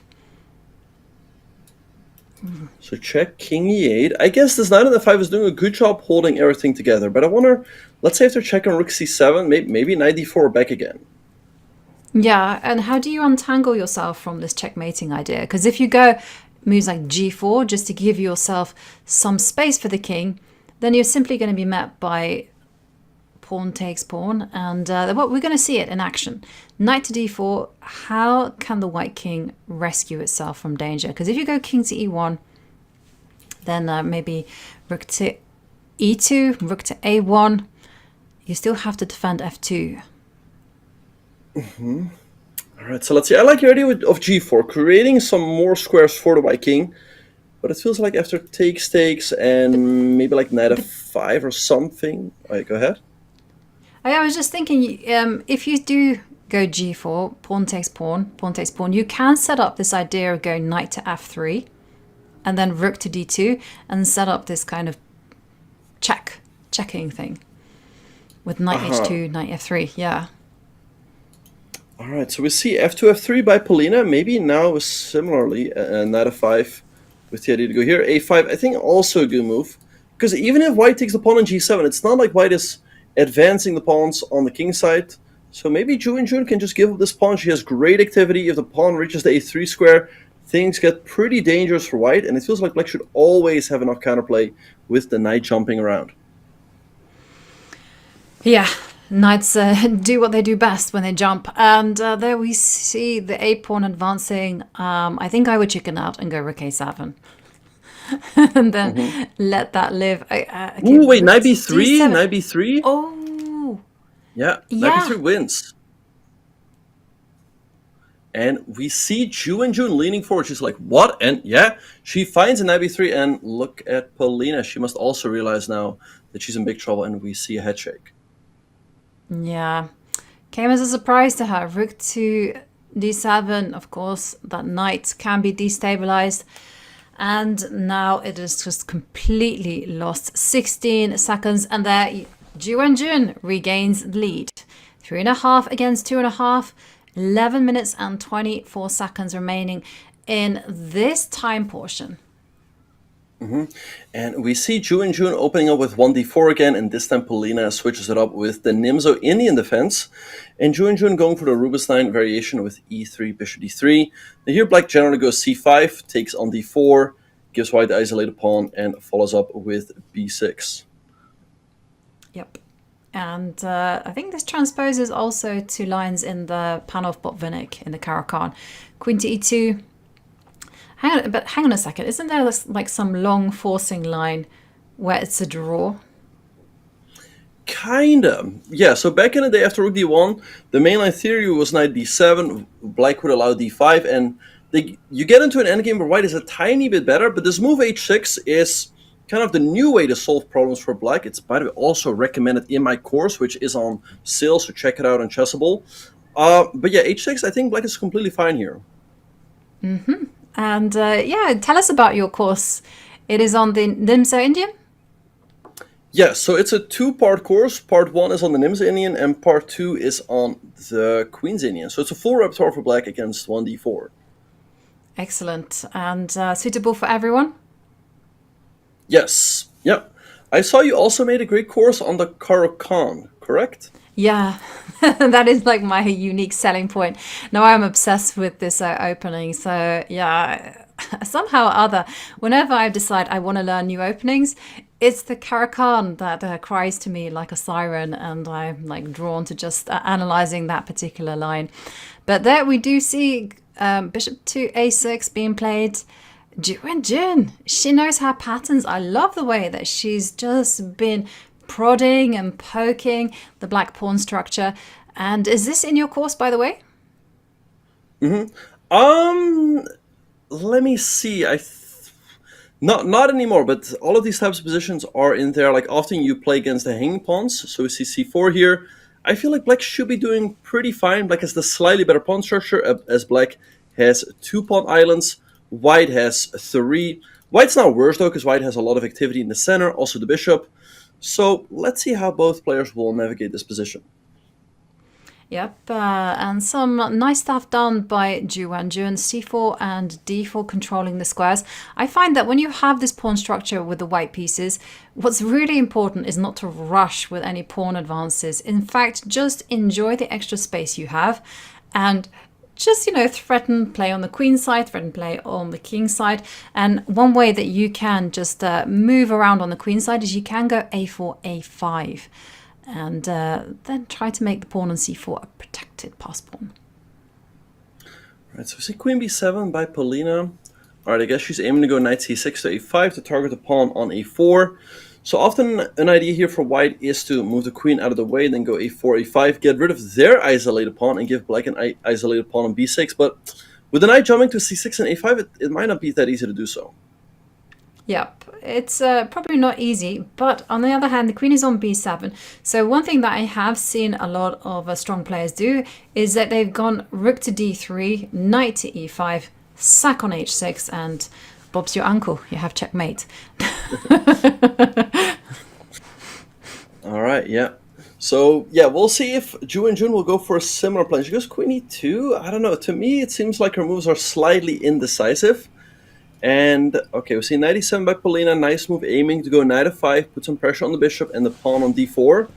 Overall, I like these positions for black, as you have some clear targets to play against. And it feels like the onus is on white to do something active. I completely agree with you here. And wasn't that a big fan of this queen to b2, queen to e2. I would have much rather gone rook to d3 and played in direct fashion. But there is no concrete threat unless queen to e4 is coming. So you've always got to stop and ask yourself, what does your opponent want to do? And if queen e4 is there in the air, because after all it threatens knight takes d4 and knight takes bishop, then you need to stop it. Right, but I mean the only move to stop it I see is f2, f3, but that doesn't look too appealing either. Queen f3, I'm not a humongous fan of that one, as I feel like in the endgame, black is doing perfectly fine, as the one advantage white has is the advantage of more space, but now that doesn't count as much anymore as more trades take place here. Yes, and there you see rook c7, beautiful strategy there from Polina, and something's happening on the knight to d5, b5. No, I like knight to d5. All right, Knight so to I d5 guess what followed by knight b4. Right, okay, so this also looks nice for black, having some nice control over the d5 square, rook c6. I guess she's aiming to go rook a6 and target the pawn on a2. All right, probably Polina missed something better earlier on, but I still like her chances. She has these very pretty knights on d5 and f5. The white pawns are blocked, and she's up 1.5 minutes on the clock. And that's certainly very good. And by the way, there's just 5 minutes and 37 seconds in this segment. And there we see rook to b1 from Ju Wenjun, targeting b5, a6, a4. Wow, that's a nice move if you can get away with it. Yeah, nice move by Ju Wenjun, giving black some weaknesses, because now after takes rook e2, you do get the a-pawn back, and then the other a-pawn will be quite weak. The pawn on d4, yes, it is somewhat weak, but it's nicely defended for now, and there's no easy way to increase the pressure. So all of a sudden, I think white might be a little bit better. Yeah, it's just like that. The tables have turned. Yeah, I love the way that Ju Wenjun handled this. a4, rook takes a4. The pawn on a6 is incredibly weak. And yeah, you're right. This knight on f5 is very good, but it can be pushed back with moves such as g4. Right. So let's see. I think Ju Wenjun will keep that move on tap for now, but at the right moment, she will play the move g2, g4, kick the knight away. All right, so let's see what she's going to do here. Maybe rook ba1 to hit the pawn on a6. Rook b7, also nice move, getting the 7 rank. You can also go rook a7 to hit the pawn. So, I don't know. I feel like Ju Wenjun is slowly taking over here. Yeah, she's certainly taking control. And the problem for black is that moves like e5 don't really work because there's too many pawns up for grabs on f6. I don't know. Either you're going to go knight to c7 and just kind of hold it, but that doesn't look appealing. So h5 played. What's the idea behind that? Because after rook to a7, what's stopping white from winning a pawn? Good question. Maybe she's aiming to go g5, give up the a6 pawn, but then after that she'll have g4, kicking the knight away. She can win the pawn on g4. But g5 has the drawback that it weakens the 7th rank for black. So she goes rook b8 instead. I think it makes sense to sacrifice this pawn, get rid of white's activity, and at least after king f7, you're holding everything together. Your rook will become active. I think black still has pretty good drawing chances there. Yeah, and well, interesting approach there. Rook takes pawn, attacking e6. I was wondering whether g4 would make an appearance, and sure enough, here it's on the board. And now, where to hide all the pieces? Because you kind of want to put them on anchored square. You'd love the bishop to be on e3. Do you want to be going g5? But that kind of feels like it's helping black defend. And where does the white king hide out? And Ju Wenjun answers by going king to g2. So let's see, okay, g5. What about this? Bishop takes g5. You give up the bishop for a pawn, but you get 4 pawns in return. I thought that was interesting, but she goes king f1 instead. Well, she still has it in her pocket, and instead goes king to e2. It's something that Polina will have to calculate. Bishop, knight to f4. And king d1. Now that I should move, I guess. And it's interesting, actually, because Ju Wenjun is provoking black to come forward with the knight to d3. But that ultimately isn't the right choice. And sure enough, here it comes. Because I'm just thinking that with this knight on d3, it's not on the best circuit to establish a defense over c6. So maybe you should just let that pawn go on f2. Yeah, so knight d3 would pretty much force a repetition here, and yeah, knight f4. I guess this game is about to end in a draw. Yep. Yep. Okay. There we have it. We have a draw, and we have 1 minute and 41 seconds remaining in this segment, and it is Polina with the white pieces. She's trailing by a point. Yeah, so Ju Wenjun didn't want to deal with another f3 Nimzo, I suppose, so she switches it up with the queen's gambit decline and this early bishop f5. Now white's main move is queen to f3, attacking the bishop, and if the bishop moves, you take on f6. Yes, white gives up the bishop pair, but black is going to have to deal with these double isolated pawns. So generally, white is considered to be a little bit better in this endgame, but black has good drawing chances. Yeah, and in the right hands, the black pieces, you can comfortably hold this one. But there we do see the plan. You put the knight on e2, and you just start harassing this bishop on g6. That's why this bishop comes out to d6 to control the f4 square. Right, so we see g3 by Polina. Let's see what Ju Wenjun is going to do here. Knight d7, all pretty standard stuff. Knight f4. Yeah, for the moment, white's not really threatening to take on g6, as black can always recapture, and that would actually rectify the black pawn structure. So maybe Polina, although bishop d3, then you take. So we see king f8 by Ju Wenjun. bishop e2, and the king moves to g7, which to me is a little bit unusual. I thought the king would usually sit in the center in this endgame. Yeah, it usually does that, but I wonder whether Ju Wenjun has ideas of going, aha, she wants to go knight to e6 and trade off the knight. Right, so let's see what Polina is going to do here. She goes bishop d3, offering the trade of bishops. I think black shouldn't take it. I think black should just sit here with the bishop and kind of make it difficult for white to force a trade. What white can do in this structure is the good old minority attack with rook b1 and then b4, b5 to chip away black's pawn structure.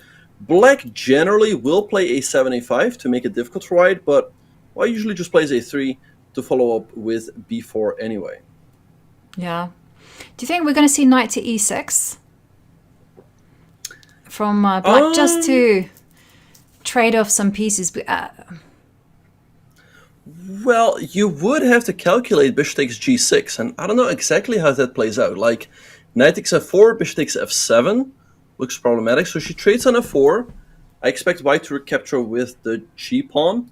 I guess now you trade on d3, otherwise f5, and I guess now f5 with the idea to swing the knight around to f6, but I don't know. I'm not a big fan of this. Is after check, your king is going to have to sit on f6. Right, but okay, now the idea has come to me because she just wants to put her knight on g6 and just say, quick maths. The rook is worth 5, the knight is worth 3.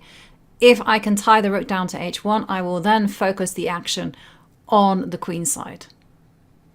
But I like what Polina is doing here. She's going for the minority attack with a4 and b5, aiming to give black a weakness probably on c6. Then she can maybe double up the rooks, hit the pawn. Yes, you're right. I mean, at some point, black is going to go knight here to target this pawn over here, but I don't know. c6 is going to be weak. And this is a tough thing about this endgame. If you make one inaccuracy, it's just a very unpleasant endgame to hold. Well, we are going to see Ju Wenjun being pushed to the limit because if Polina Shuvalova wins this one, she will tie the score, and this puts her in excellent position for the 3+1. Okay, knight to g6. Target the h-pawn. Yeah, I'm a little surprised by the move rook g1. Yeah, knight g6 looks very logical here, hitting the pawn, and I don't know what Polina has in mind. I don't see it either. I mean, one thing that I have had done to me in this type of pawn structure is white has gone a5 followed by putting a knight on c5. That was very unpleasant. Yeah, I mean, it looks unpleasant as well, but the drawback is it locks the position up a little bit, right? Especially if black is able to put a knight of themselves on d6. It feels difficult to further improve the position, and I mean, it's definitely a nice idea as well. b5 also a nice idea, because then you have something at least a little bit more tangible to work with. Yep, but okay, we do see some hesitation there from Ju Wenjun. She's not making the obvious knight to g6, and well, then that begs the question, what is she calculating? Is she maybe thinking that Polina will just go rook to g5 as a response and then go knight to e2, knight to g3? I think rook g5 makes a ton of sense, because if you take the pawn on h4, there will be rook h1, the knight moves, and then you regain the pawn on h5. That being said, what about this? So let's say white takes on h5, you take, and then rook h8. I mean, I feel like black should have pretty good drawing chances in that knight endgame, and we might see that play out on the board. Yep. And knight to g6 is what we're expecting. And I agree with you. Go into this knight endgame. The pawn on f5, it's doubled. Yeah, I think black should hold as well because it's a really locked position. And there's no good entry points for the knight as of yet. Although I say this, if the knight manages to get to b3, then it can jump to c5. c5 and a5 are the kind of entry points. Right, I'm sure Ju Wenjun is looking at it. You have to calculate what happens after takes and a5. But I think black is just in time to go king e6, knight a4, king d6, knight c5, and king c7. So I'm a little surprised that rook to h8 hasn't been played yet. Also, What about the consequences if... Okay, knight to e7. No. This is a step in the wrong direction. Rook a6. Sorry, rook h6. Maybe knight to e2 is an idea. Yeah, I think now you have to go knight back, because king g7 runs into rook d6. That looks very dangerous. And yeah, knight g6 on the board. And maybe now a5 followed by knight a4, knight c5 can be pretty dangerous. And Polina goes for it. And 1 minute for Ju Wenjun to figure out a defense. Not so easy. And this will be the last game at this time control because the clock has run out. So there we see knight to a4. And we see the women's world champion grimly holding on. She needs to go king to g6. Perhaps she needs to go maybe she actually cannot go king to g6 because knight to c5 and the rook is forced on the defensive. Yeah, this looks very passive for black, but the question is, can white improve somehow? I don't know. I don't see an easy plan for white to improve here. And maybe black just sits with king g7, king g6, king g7. You would love to go knight c8 to d6, but I don't... Oh, wait. Maybe you can. Maybe you can go knight c... No, wait, but you can't. Because look at this. If knight c8, take king g6, there's take and knight d7. Yes, I was just going to point that out. I've been trying to work out knight to c8 for a while now. But one thing I was also curious about is this pawn on f5. Maybe you can give it up. Maybe you can just sacrifice it and then try to go for some knight d6, f5 clamps. But okay, there's no need, especially if you can just shuffle your king to g6 and g7. If you're happy with the draw, let's play in the most simplest way. I mean, I think black certainly should be happy with the draw here, as it feels like white's better. But yeah, I don't see a good plan to improve. So we see f2, f3 by Polina, but I don't think that e4 push should ever be that effective. So I think you just have to sit with king g6 and king g7. Oh, but maybe this is what you can do, Jovi. You go king g6 and now king g7. Not knight c8 right now, as it runs with the rook h8, but king g7. And now the positional threat, so to speak, is to go knight c8 to d6. Yep. And that's why we're seeing some checks there from Polina. She's resuming the threat of rook to h7, king to g7. Is there any angle where she could jump in with the knight? I mean, is first up, we've got to calculate the pawn break though, e4. Right, but I think black just takes everything and then gets a very nice d5 square for her own knight. So I don't really see it playing out in white's favor. I think Polina just needs to keep the game going somehow, but it's hard. And yeah, black would love to get the knight at d6 because then the knight is defending that b7 square, and so the rook will have a little bit more room to move. Maybe black can then offer the trade of rooks with rook h8. Yeah, no, that's exactly what black wants to do. And it's up to Polina whether she's satisfied with the draw or whether she wants to try for more, but it's not entirely clear what to do, especially if moves such as e4 are just not working because they carry a lot of risk.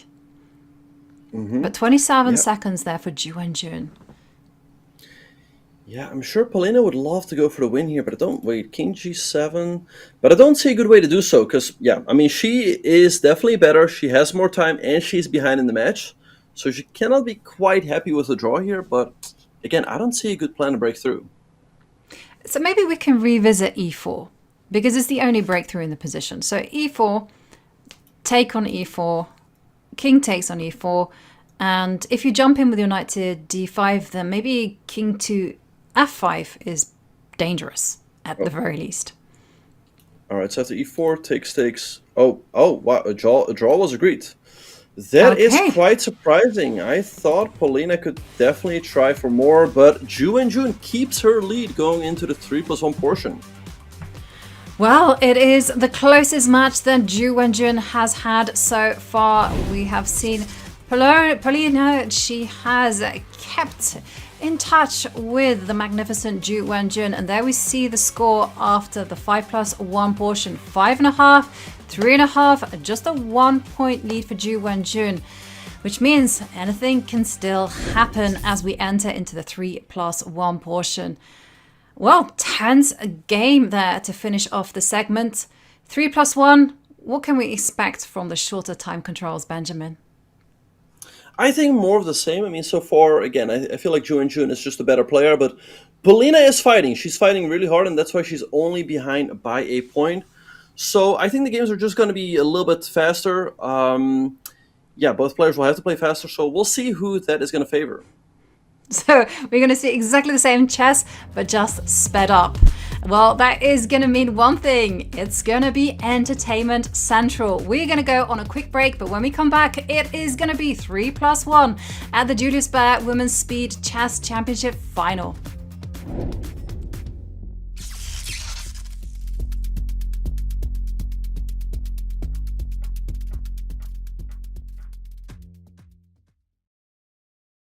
You were invited on Good Morning America. And for those that don't know, this is a show that I grew up watching when I was getting ready for school as a kid. So it's been on the air forever.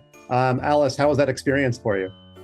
Oh yeah, it was definitely like a really good experience for me to like just be on such a big, I guess, like television program. And it was really great to see like how scenes are run. I got to go backstage. And it was just really cool connecting with so many like different people and news reporters from all around the world. I'm going to put a link in the chat, although I'm going to ask people not to watch it right now because we've got 90 minutes of Alice time in front of us. But there is a link to your segment there. Now, how was it like? Was there a green room? Did you have a professional makeup artist? Did they feed you lots of snacks? Tell me about what we didn't see on camera. Yeah, so actually like before the show, so they did do like hair and makeup stuff. And then there was like a bit of like free time before the show. I think like I came an hour or half an hour earlier, and I think like during that time there was like a bit of going over interview questions that might come up, but it was mostly actually just I was teaching one of the Good Morning America staff how to play chess, and she didn't exactly like know any of the rules, so it was kind of fun.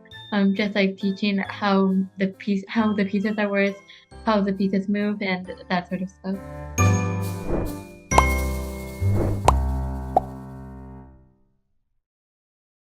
This international master fled Iran after choosing not to compete with a hijab. On December 26, 2022, at the World Rapid event in Kazakhstan, Sara Kadem calculated a difficult move, one that could result in her arrest.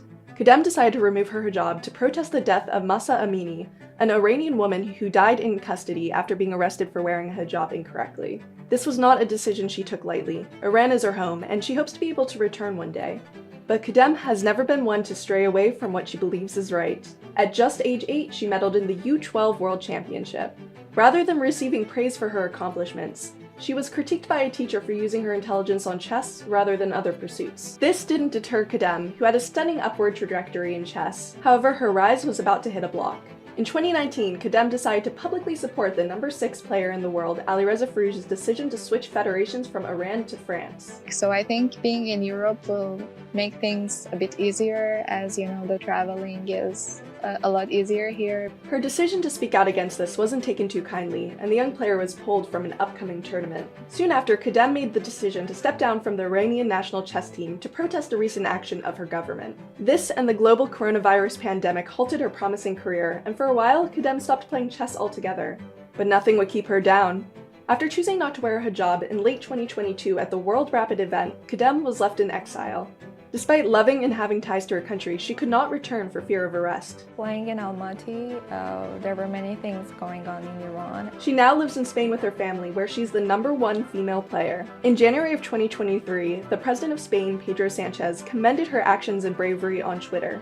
She continues to compete and inspire those around her with her bravery, skill, and moving story. In the future, she hopes to become a grandmaster, play online, and stream her games, something she hasn't had the freedom to do in the past. In an interview with a Spanish newspaper, Kadem said, "For me, freedom is the ability to be ourselves. It doesn't mean that everyone can do whatever they want, but having that right without harming others is an essential necessity of life."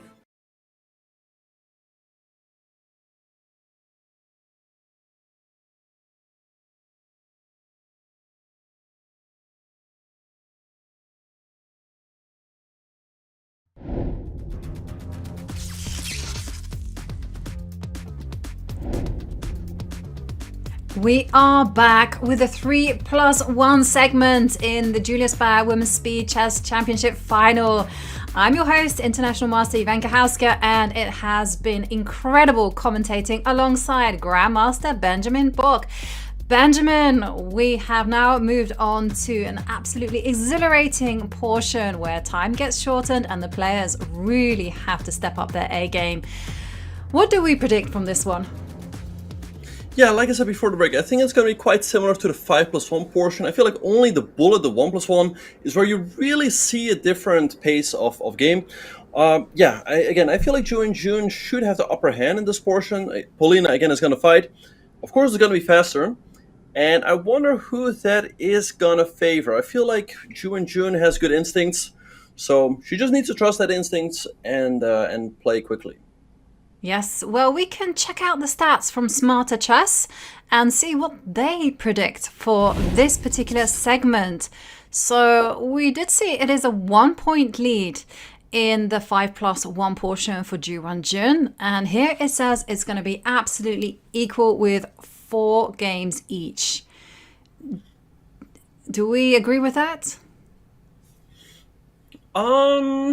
I mean, usually when it says like a big edge in 5+1 and then even in 3+1, then you would think it would give the edge to Polina in bullet, but that's not the case. I don't know. Again, I feel like Ju Wenjun should have a slight edge in the 3+1 portion, but as we speak, we are off, and again, we see 1d4 by Ju Wenjun, and let's see if Polina again is going to play the semi-Taraj. It didn't quite work out in game 1, and that's why she goes for something different.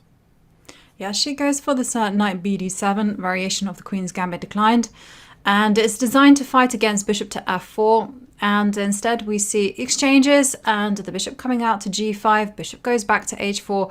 And now black will be playing to make some trades. You want to be either going knight to e4 immediately, or you want to go rook to e8. But there we see it played directly. Queen to c2. Rook e8, some very fast moves there from Polina. She knows exactly what to do. Rook a b1, b4, b5 is incoming.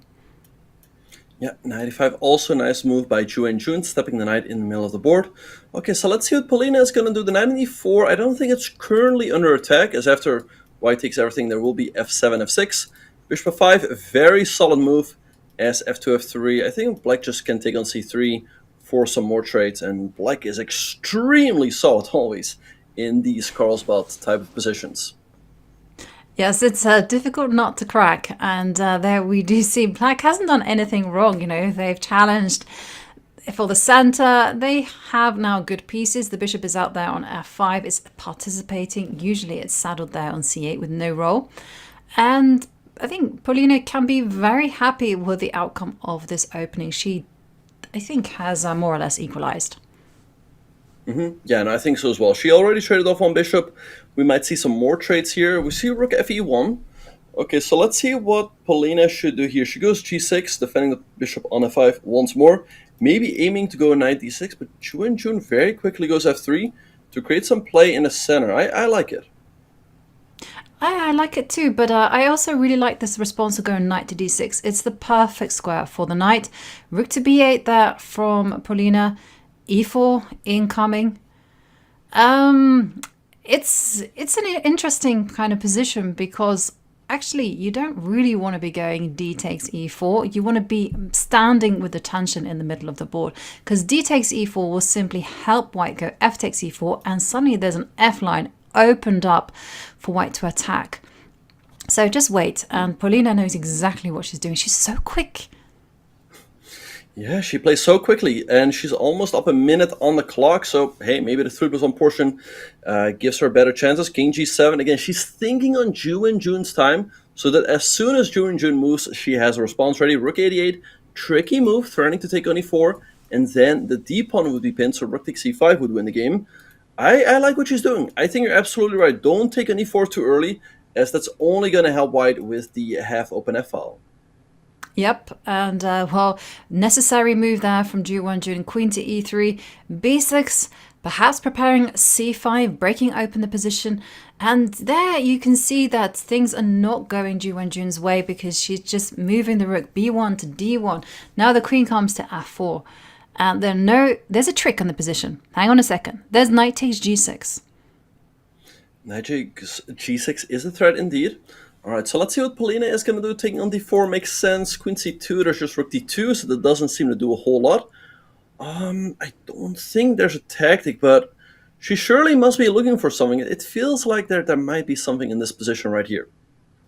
Yeah, like, where do you want to put your queen? Do you want to go queen to c3? Do you want to take on e4? Is it now the right time? No, she goes knight to h5, and that's given as a big mistake. I'm not entirely clear why. Knight to f6. Queen can step back to f4 if Ju Wenjun's happy with the draw. Yeah, silent draw over there by Polina. Maybe you can also go rook c1, hitting the queen. Oh, she goes queen f4. Okay, so Ju Wenjun happy with the draw here. Polina... Okay, I think Ju Wenjun might take the draw. She is behind on the clock. She's up in the match. She might not like her position, so why not take the draw? Let's see if Polina will take it. I mean, if you don't go knight f6, then knight g4 will be annoying. Knight g4? Well, she said no to the draw. And there comes knight to g4. Now the rook has to move over to h8 to defend h6. It's either that or going g5. And I'm sorry, you don't want to be compromising your structure like that. Yeah. White's taken over. e5, nice move by Ju Wenjun. That's the thing with her pawn push. e3, e4. Black never had to take it because e5 was never in the position. Now with the knight out of the way, this pawn advances and white has a very nice majority on the king side. I like rook c1 here, grabbing the open file, as black is not in good shape to contest it with rook c8, as white can always take, and the pawn on h6 hangs, and yeah, Ju Wenjun goes for it.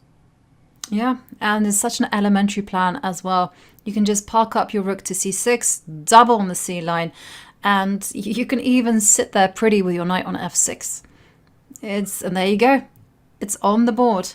And there's no way to get this knight on h5 back into the game. The rook on h8 is saddled on a miserable square. No. Polina needed to take the draw. She had to play the position and not impose her will on the game. Alright, so we see a trade on c6, Ju Wenjun now having the only open file on the board. I also loved your idea of knight f6, as black is not a good shape to take, as white can recapture with a fork. And after knight f6, you can also consider going g3, g4, as all of a sudden this knight is trapped, as you pointed out. So we see knight b4, Polina trying to create some counterplay, but ooh, what about e5, e6 here? That looks quite scary. It looks incredibly scary, and yeah, who would like a queen, a rook, and a knight coming at them? No, a queen at e5 check is devastating. And that was the consequence. And there we can see queen to e7. The queen humbly returns to where she came from. Still, you can play queen to e5. And you've got rooks to c7. So you have to... Hang on a second. Is there knight takes... Oh, there's... You don't need to be fancy. You can go rook c7 and that's absolutely fine. And rook takes. Yep. This is crushing. Knight takes e5 and everything collapses for black. So Ju Wenjun is going to take another game. Rook takes a7 or g4, trapping the knight. Yeah. You just see that when Ju Wenjun is given just a sniff of initiative, she is so good. Yeah, Polina... Disappointing game for her there because she did have the draw in hand. And there we do see knight to d6. It's a Berlin again. Yeah, and here a bit of a silent. White temporarily sacrificing a pawn. Knight c3 is the main move, I believe. Not regaining the pawn on e5 right away. And then after knight c3, black has the option to hang on to it with f7, f6. Black can also just give it back with e4 or maybe like a6 first, kicking this bishop back to f1. But Polina seems to be taken by surprise here. Yeah, I think this is all theory, like a6, bishop f1, and then either f6 or e4 to return the extra pawn. Yeah, f6, it's not necessarily the most intuitive move because if you don't know what you're doing, there's limits to how greedy you can get. So I kind of understand Ju Wenjun's idea of just giving back the pawn and then just saying, hey, she's just going to castle, put a pawn on d5. Nothing wrong with black position. Yeah, so let's see. Knight d5 is a positional threat here, kind of, to try to get the bishop pair. So let's see if Ju Wenjun, yeah, she deals with it with the move d6, d5. But here, I can argue that maybe their pieces are slightly better positioned with bishop f4. Although, I mean, black is so super solid after c7, c6 here.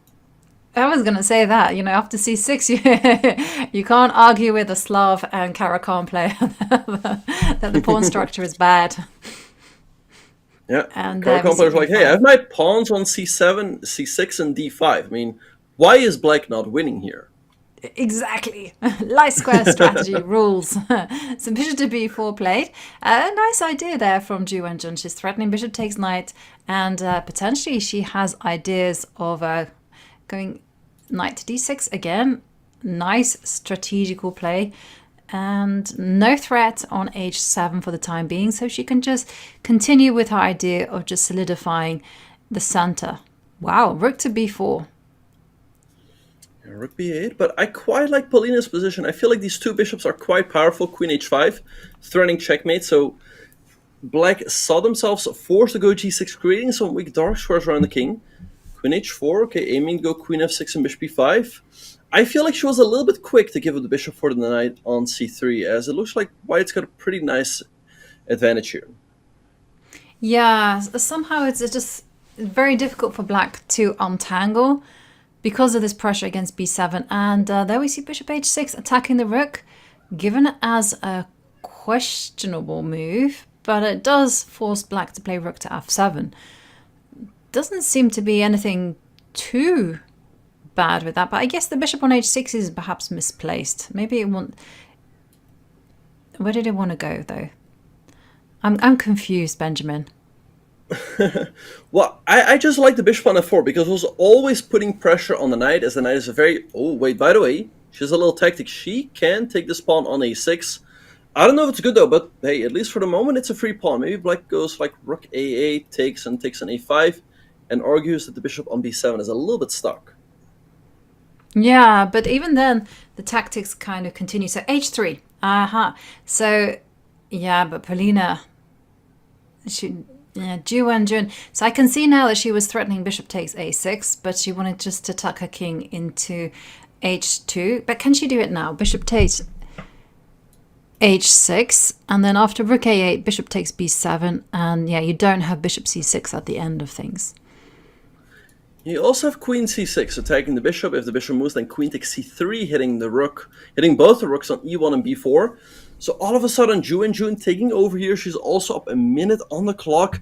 Polina is in dangerous territory now. She just lost the game.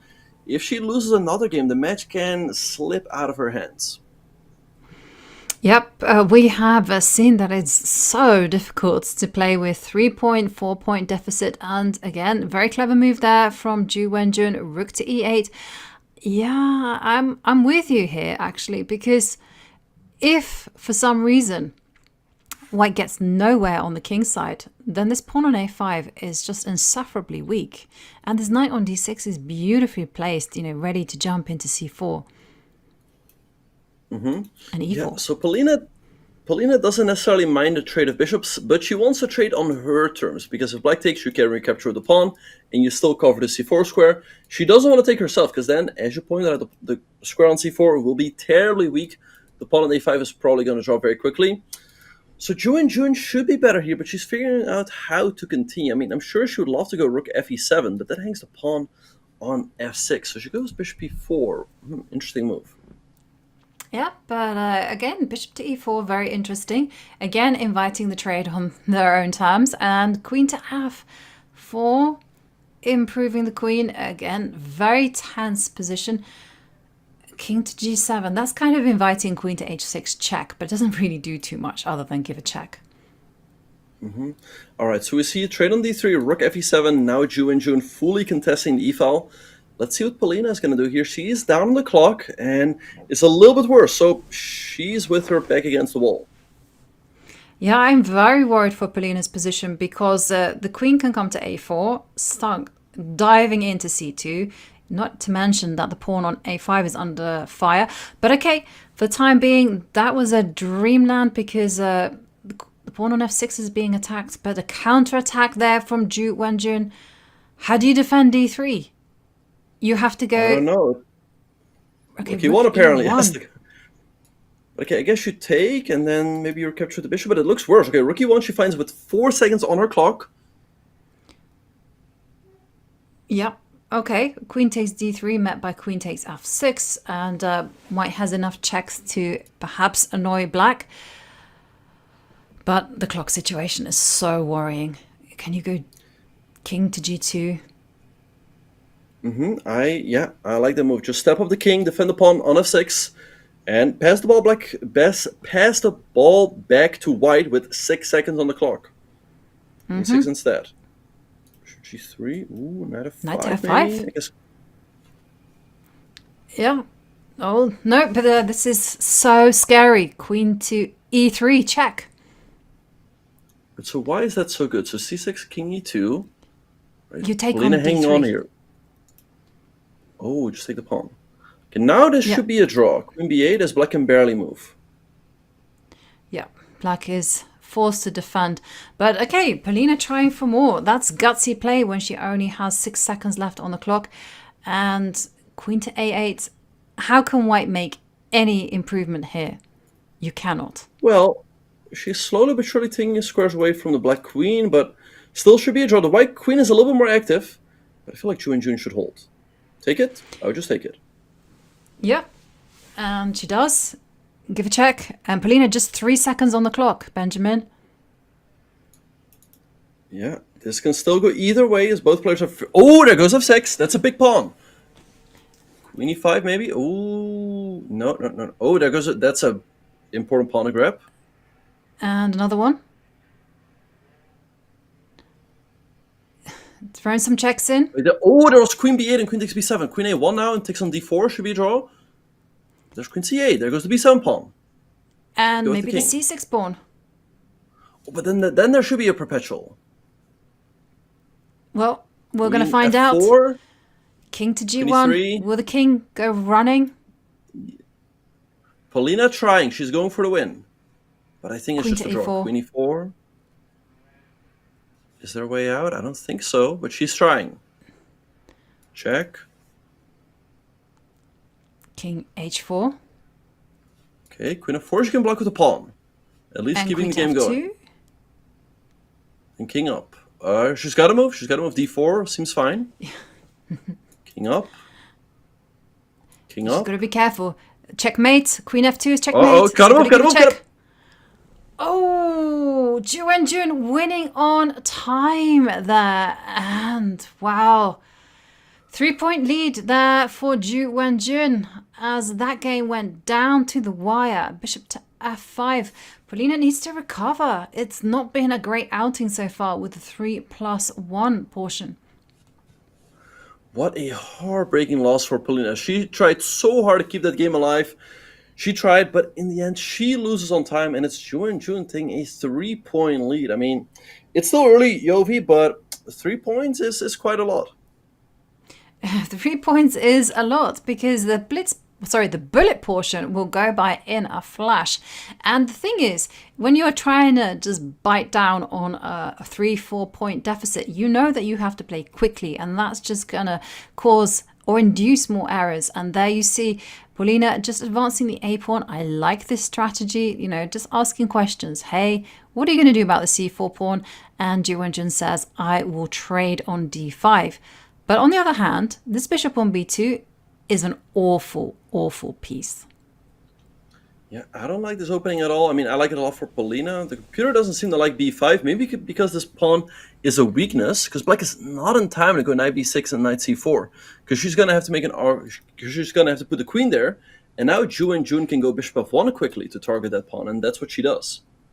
Yeah, and actually, how do you defend that? You have to go rook cb8. Yeah, no maybe idea. knight e5 here by Ju Wenjun, because after a trade, the d4 square clears up for her bishop. That looks like a nice plan. Yep, it certainly does. And also it prevented black's idea of going knight to e8, followed by knight to d6. And the problem here is if you go knight takes knight, then this bishop just suddenly walks itself to d4, and white starts taking over the initiative. No, it was a massive mistake, actually, to go b5. Yeah, it was a real pity for Polina. I mean, she got a nice position out of the opening, but now it seems like white firmly has the upper hand. Rook c6 is an idea here. Also, knight c6, forking the rook and the bishop. So let's see what she's gonna do. I really like Ju Wenjun's position here, and she's also up a minute on the clock.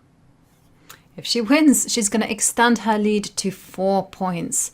And that is going to be a very tough gap to narrow. And there we see bishop to d4 in the air, queen back to d8. And now you can just go knight to f6, knight to f3, and try to get a knight into d4. Rook c6, nice. c6, okay, the computer's pointing out knight b6, because if you take the pawn on b5, I guess there's knight c4. But after knight b6, I mean, white can also just consider to take everything and then take on b5. So, yeah, I mean, Polina has to try to keep it close before the bullet portion starts.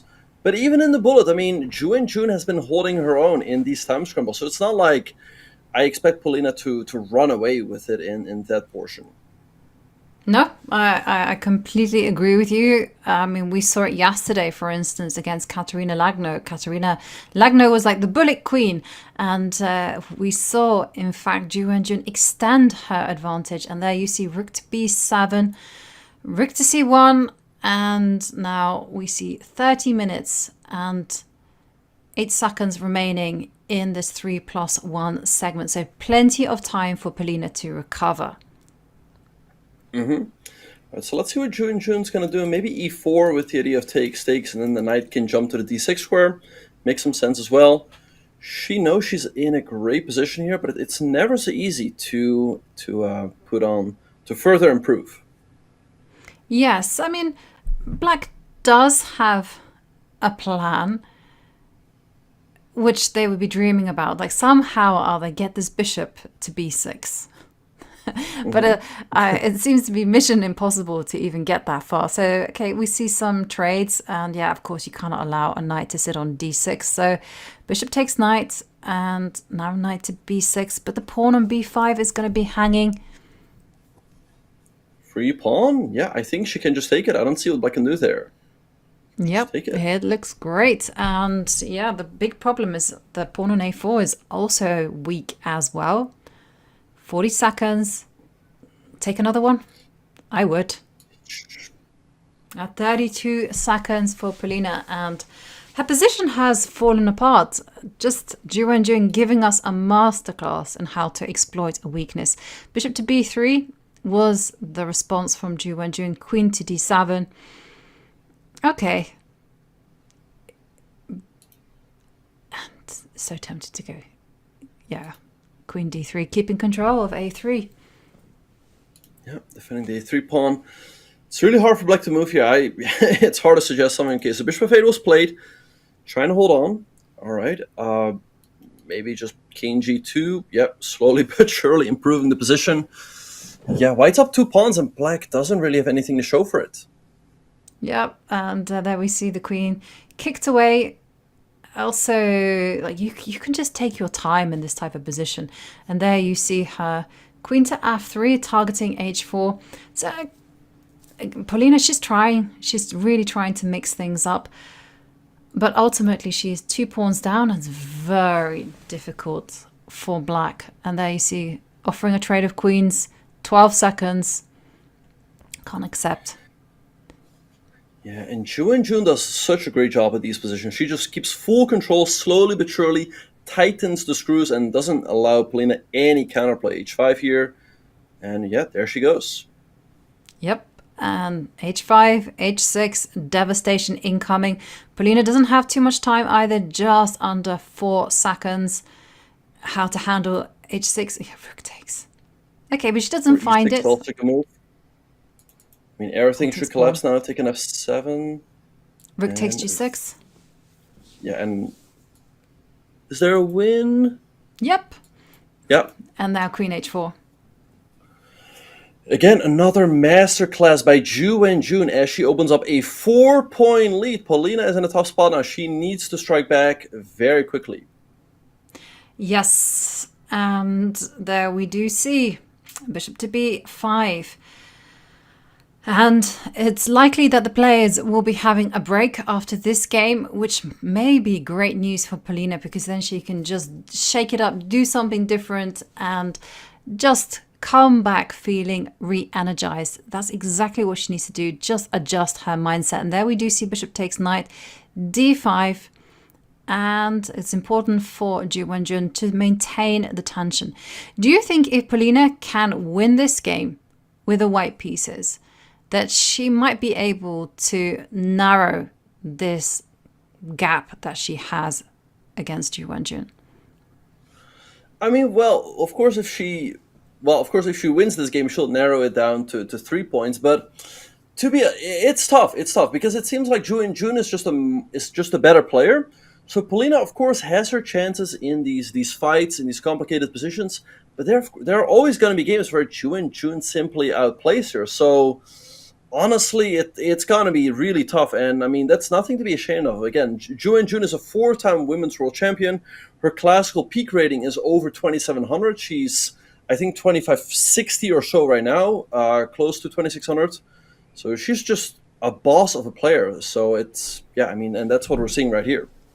Yeah, absolutely. And one of the things I've noticed about Ju Wenjun is that she has an uncanny ability of being calm under pressure, because she's had 2 Women's World Championship matches where it has gone down to tie breaks, where she's had to hold her nerve. She's got plenty of practice on that. And I think it's a point of pride for her to win the WSCC and just exert her dominance in the online format. And there you see A takes b5, queen to c7. No threat of c4 just yet. That being said, I like Polina's position here. The knight on c4 is very nicely positioned, putting pressure on the pawn on d6. Okay, maybe now b3, creating a nice clamp on the king on the queen side. We see g3. But yeah, I mean, when you think about Ju Wenjun in this event, one word that comes to mind is dominance. I mean, she has won every match with a big margin. The first match with 10 points, second match 4, semifinals with 7.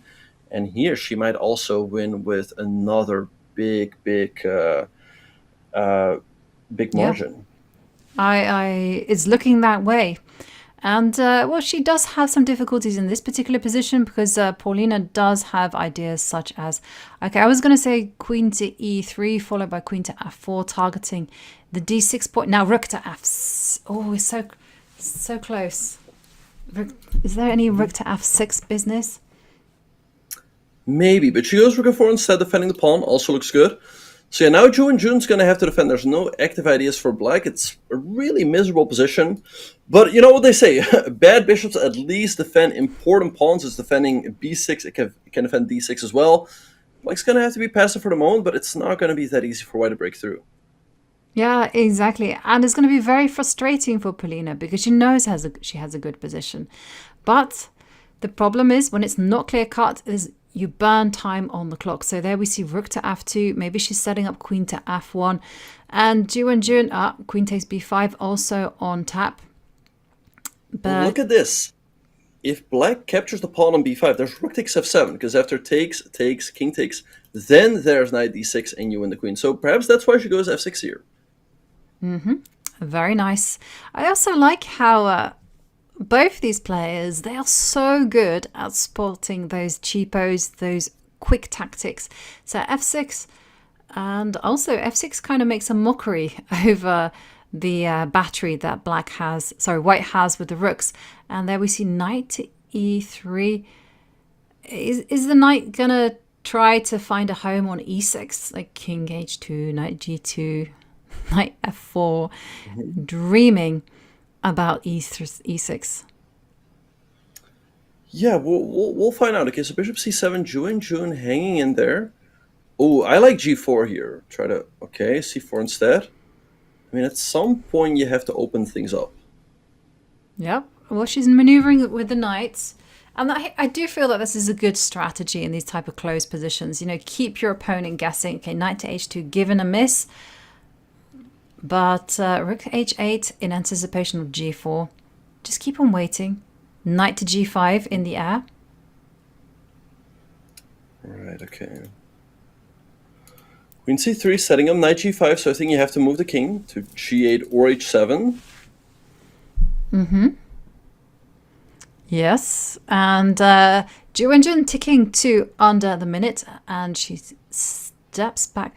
Okay, I also have an idea. Could you just walk the king over to the queen side? You And can, then you can, but it's... Right. I mean, it's definitely an idea. She goes 92 instead. A computer doesn't seem to like that. But, yeah, I mean, notice how difficult Ju Wenjun is making it here for Polina to win this game. I mean, yeah, I mean, Polina has to work real hard. And I don't really see an easy plan to break through. And, well, Polina has to keep an eye on any breakouts such as g5. But so far, they're all under control. Queen to c3. Keeping an eye on this pawn on f6, king to g8, and here comes g4. But maybe this was at the wrong time. All right, so we see a trade rook g7. Okay, Polina is still having a slight lead on the clock. Let's see how she will try to nurture that time advantage. Maybe move the king out of the way and rook g2, but I don't know. Black might go for a counterpunch at f5 at the right moment. Yeah, it's scary to put the king out there on h3. And there we do see the maneuver queen to d3.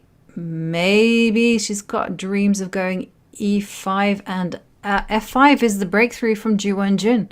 She's over the worst of it, so rook takes rook is going to be met by knight to g5. No, you can't do that because the bishop's there on d8. King, rook to g2. Yeah, rook g2 hitting the queen. Okay, let's see. Maybe queen f6. Still an unpleasant position for Ju Wenjun as the black king is feeling quite unsafe over here. Knight g5, nice move. Aiming to hop into e6 and maybe clearing the way for queen f3. Ooh, queen d1 maybe. To go to h5. Well, there we see queen to g3. Now, big threat of knight to f7. She can take the pawn on a d6. No, she can't because it's check. Right, yeah, because it's... So maybe move the king up. Let's see what she's going to do. Tense position here. Queen f3, Queen f3 threatening threat. mate, pretty much. Where to go? Block the check. Because if you step Just up with the don't go king, to- queen to e3. Right. Okay, queen e3. I guess forcing the queen trade is a good idea. And there we have it. I guess this endgame should just be really good for white, but how exactly? Like check or You rook go knight g3, maybe f7. check. Yes, and And then rook you're e3. going to go for the f pawn is going to fall, or the d6 pawn. Bishop c7. Yes. Rook e3 though. But I Yeah, feel but like you white got should be knight to much g5. faster here. Yeah, h5. this bishop is so bad. Be careful You though. can bishop b7. Ooh, she gives up the bishop, but this a pawn is way too slow. Yep. Check. Now this is over. All right, so Polina wins and cuts the deficit into 3 points. There's still a chance. Yes, and they will go into a break. For Polina, it will be a sigh of relief and perhaps a sign of things to come. Big question is, can Ju Wenjun hold on to her 3-point advantage? Well, that is indeed, because the thing is, we're now in the finals. The winner of this will win the Julius Baer Women's Speed Chess Championship. We are going to go on a short break, and when we come back, it is going to be more of a 3+1 portion. So don't go anywhere.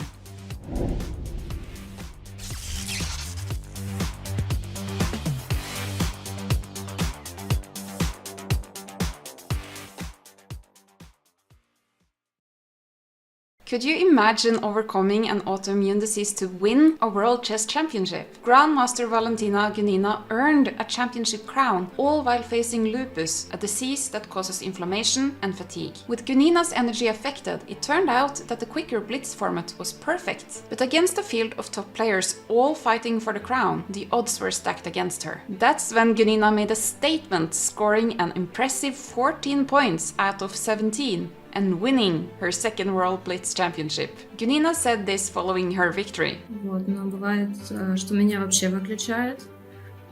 Я все боялась, что, то есть, может выключить на день, И я все боялась, что это как бы может случиться на шахматном турнире. Но на самом деле на шахматном турнире или на сборах такого не бывает. Потому что как бы тоже отвлечение, оно как бы действует. With no signs of slowing. I saw a cartoon drawn about me in Denmark. There was a blog and other news articles in places like Australia because the story was so strange. It was so strange that media that would not be talking about chess picked it up because of how is it possible that a 20-year-old girl is accused of cheating and they say that there's a microchip in her lipstick. I played the best tournament in my life at the end of 2007 and there were 3 players that didn't believe that I can play that well. It really hurt at the time and I ran out crying from the playing hall after the last game. But everyone stood by my side at that tournament, including the grandmaster that I beat at the tournament, the highest rated opponent I ever beat at the time, Grandmaster Baer, and everyone else at the event, the organizers, the players. They all defended me and stood by my side, which meant a lot. And the story just went crazy. Like, I think I never saw my name mentioned these many times as back in the day in the media. And it wasn't for my chess achievements, it was for my lipstick. But I just find that story... You want to ask her if she had a microchip in her lipstick? I do not believe you had a microchip in your lipstick.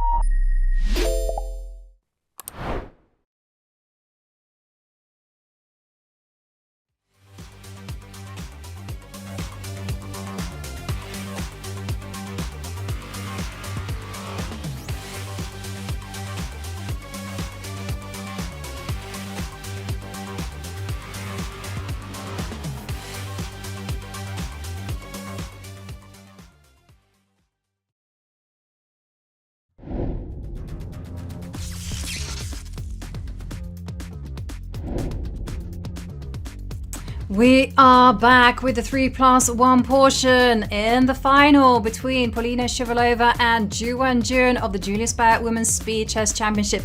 Now the action has kept us absolutely riveted, and once it finishes, don't be worried because we have more excitement coming your way because the Speed Chess Finals begin tomorrow, September the 6th. We come to you live from Paris where Magnus Carlsen, Hikaru Nakamura, Ali Reza Firouzja and Hans Niemann take the stage to prove their might.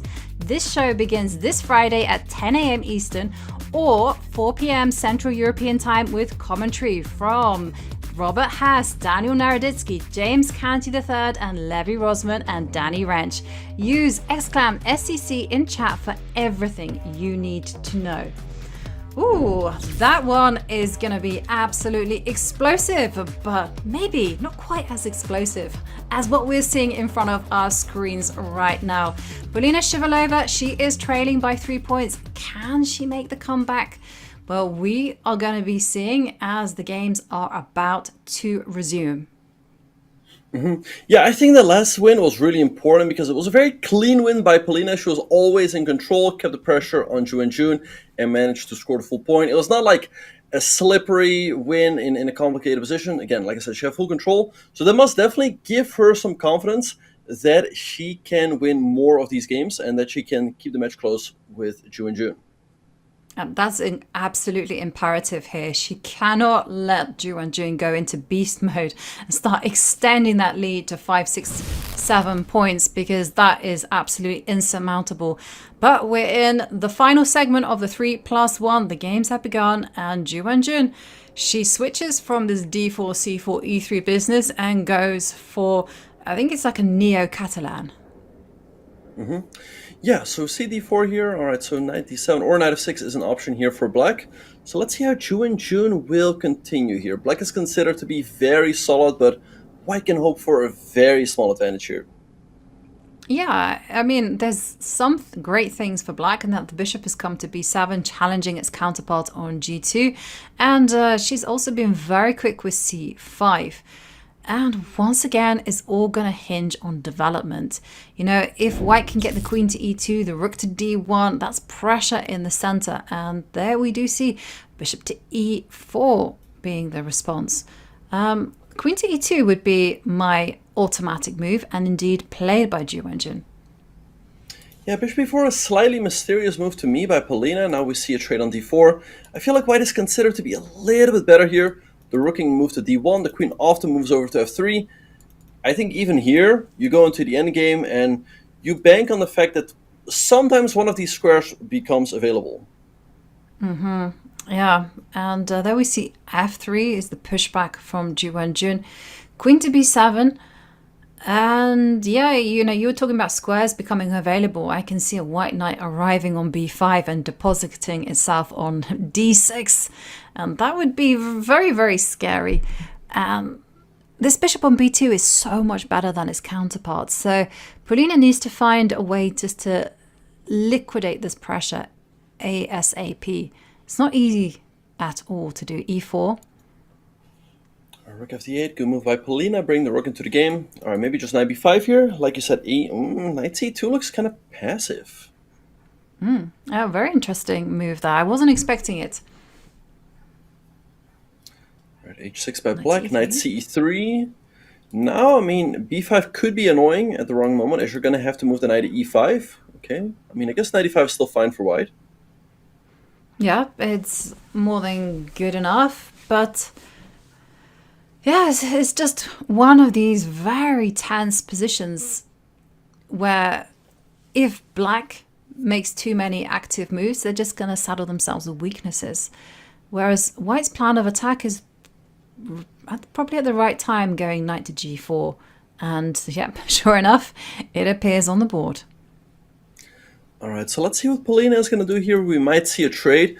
At some point, I mean, knight takes e4 could become a thing, but she goes knight cd7, also very solid. All right, Polina having a slight lead on the clock. She has won a game. She's won a few games like this, where she would keep the position even on the board, keep a small edge on the clock, and then when the opponent is low on time, strike. But white is so solid here, so yeah, we'll see what's going to happen.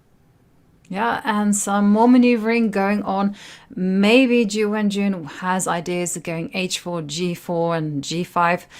Knowing Ju Wenjun, though, she has a more of a positional style. I don't think that's quite what she'll be gunning for. And there you see e5 taking some squares. Yeah, I don't really like this move, as she's blocking her own bishop on b2. Also, she's committing a pawn to the dark squares. Well, they have the dark square bishops on the board. Knight of d7, nice response there by Polina, and again, she's playing so quickly, almost up a minute on the clock. And now rook c1 by Ju Wenjun. Well, she's setting up a pin. Queen c2 is going to be next on the agenda. Yeah, e5 is definitely a very double-edged move. Like, you can see scenarios where if white were able to put enough pressure to force the knight on c5 to move, that a knight coming to e4 would be very, very dangerous. And there we do see bishop g5, h4, to take or not to miss. Polina says no, but you know, h4 doesn't help the white position that much. Let's see how Ju Wenjun is going to continue here. Again, I'm not a humongous fan of all of these pawn pushes. It feels like it could also weaken the white position, especially now with the pawn on e5. I feel like the endgame is always very comfortable for black, but Ju Wenjun, she's got to move here. She's getting low on time. Yeah, she's under the minute. That had escaped my attention. I was so focused on the position. And there we do see queen to b8, threatening the pawn on e5. So this is reinforced by f4. You know, one of the reasons I wasn't that keen on provoking h4 is I feel like this is a good endgame push. Because in the endgame, you know, maybe Ju Wenjun will be wanting to go g4, h5, g5, and just expanding as much as she can. And she is setting herself up for a great endgame. You know, if the the queens come off the board, then the king does have an express line to c6. Okay, but we're very much far from an endgame, Yovi, so you need to calm down and look at what's on the board. Right, okay, we see the rook shuffling back and forth. Rook d1 by Ju Wenjun, rook c8 by Polina, and now queen f3, Ju Wenjun grabbing this diagonal, so to speak. Okay, so maybe a b4 here by Polina. b4 and then follow with a4 and create some play on the queen side. Knight f8 instead, and the computer is not a big fan of that because of, f5. I like that pawn push, and Ju Wenjun goes for it. Yeah, and beautiful stuff. And this is so good because you do get like a knight to f5. That is such a dangerous piece. And the queens are gonna come off the board. Now I'm vindicated for like just like romanticizing the great endgame that Ju Wenjun was preparing herself for. And there you see, queens come off. Okay, she's very quick to trade on g7. Now the black king just recaptures and king of 3. I feel like white's got to be a little bit better here as she's more active. A 3 could be a nice counter punch, as otherwise, okay, but now the knight's passive, and this looks great for white. Yeah, and now knight to e4. I love your moves. Just putting up the knight on d6, knight on a6 is tied to the defense of c5. This knight on f8 is dreaming to get into the action, but it's not happening. Knight to b8. Rook c7. Sorry, rook c1. Or rook c8 and you're completely stuck, but knight d6 instead was played. I think that was a big missed opportunity for Ju Wenjun. Now you have to bring... Yeah, she gives it the pawn on b5, but the knight at least becomes active. Yeah, but Ju Wenjun only has 12 seconds. And Polina keeping the game alive by targeting the e5 pawn. Knight c4, 5 seconds. h5. But h5? Uh-oh, I think that's a mistake by Ju Wenjun. Now e5 drops, and it's anyone's game. And she can... It's f6. And knight to d3. Still on the board. Rook c8. And rook c4 is a massive threat. Rook c2, maybe? Yeah, rook c2 is so dangerous. Isn't that almost checkmate? And and Ju Wenjun. Wenjun flex. She loses on time. And Polina Shuvalova, she closes the gap down to 2 points. Such an important victory there with the black pieces. And yeah, you see the same situation repeat itself. Ju Wenjun is the one in control. She's applying the pressure, but Polina somehow manages just to withstand everything and turn it around in those closing seconds. Yeah, it's a very important win there for Polina to hang in there. But yeah, I think Ju Wenjun missed a big opportunity with a rook c8 move, as it would completely paralyze all of black's pieces. Anyway, we have a Spanish for knights here. White having the bishop pair and more pawns in the center, but black having the slightly better pawn structure and the pair of knights. But Jovi, I feel like white has to be better here. Yeah, I mean, this knight on g6, it's not the best, right? And this bishop sitting pretty on d3 also controls the f5 break. And something that I will be pounding the table for if I were white is just kind of stepping back with the queen, just moving the bishop to d2, and then just going forward with f4. I just cannot see an active line of play whatsoever for black. And there we see Ju Wenjun struggling, the pawn on a5, emprise. It's full board domination. Yeah, great play by Polina. Queen e7, clever move though, hitting the pawn on h3. And now I think a4 is a clever move to hang on to that a pawn for as long as possible. But knight e7 also makes sense with the idea to go f5 and at least create some counterplay. Yeah, but it does have some consequences, namely the light square weaknesses. So, okay, queen to e4 is something that you need to calculate because the queen can't get chased away with moves like knight to g5 or knight to f6. Yeah, knight f6 would hang the knight, and knight g5 I think white just happily takes, and black has to recapture. So let's see, I like queen e4 because otherwise black has the option to go knight d4. So queen e4, great move by Polina on the board. Yeah, and you're threatening g4 as well, and that would be an unpleasant outcome. So Ju Wenjun needs to play in accurate fashion here. I mean, does she have to go? I was going to say g6 or g5, and sure enough, queen to g4, queen threatening, queen takes g6. Queen g7 play by Ju Wenjun. Okay, she's ready to go knight f6 on the next turn.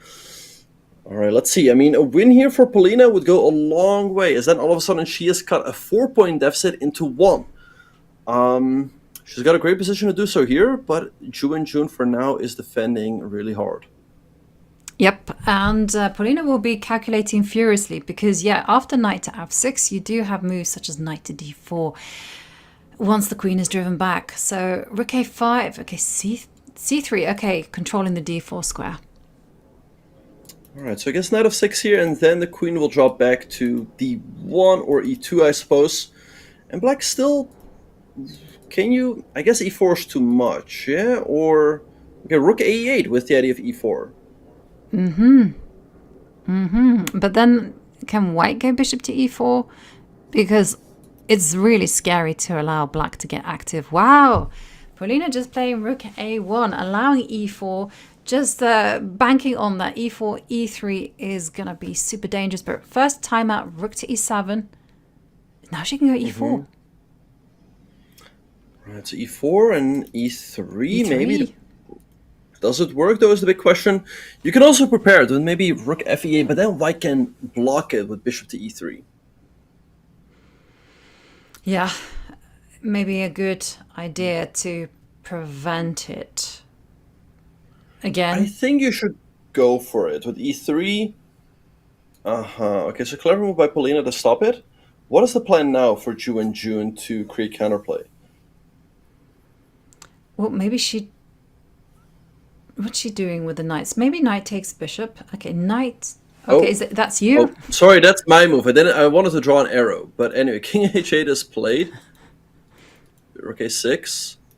King h8 looks kind of slow to me. Maybe knight h7 now, hitting this pawn, and then your knight can jump back to g5 later. Yeah, I like that plan. Queen takes c3. Such a dangerous move. So I guess you have to go rook to a3, queen d2. And this is given as a big miss because of knight takes bishop. Oh, and then rook f3. Oh. Wait, this seems too slow. Oh, but h4. Wait, there's got to be something like rook f3 and knight h3. A combination of those moves looks very strong. Yeah, I mean, it's tempting to go knight h3, just pick up the f2 pawn, and there we see rook f3.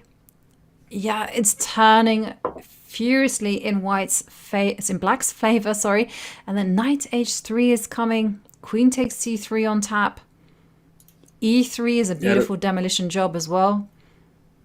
e3, I love that move here. If you take the knight, then there's e takes f2, winning the queen, and if you take, everything comes in. So, oh, wow, that's a nice move as well with knight f3, forking the king and the queen.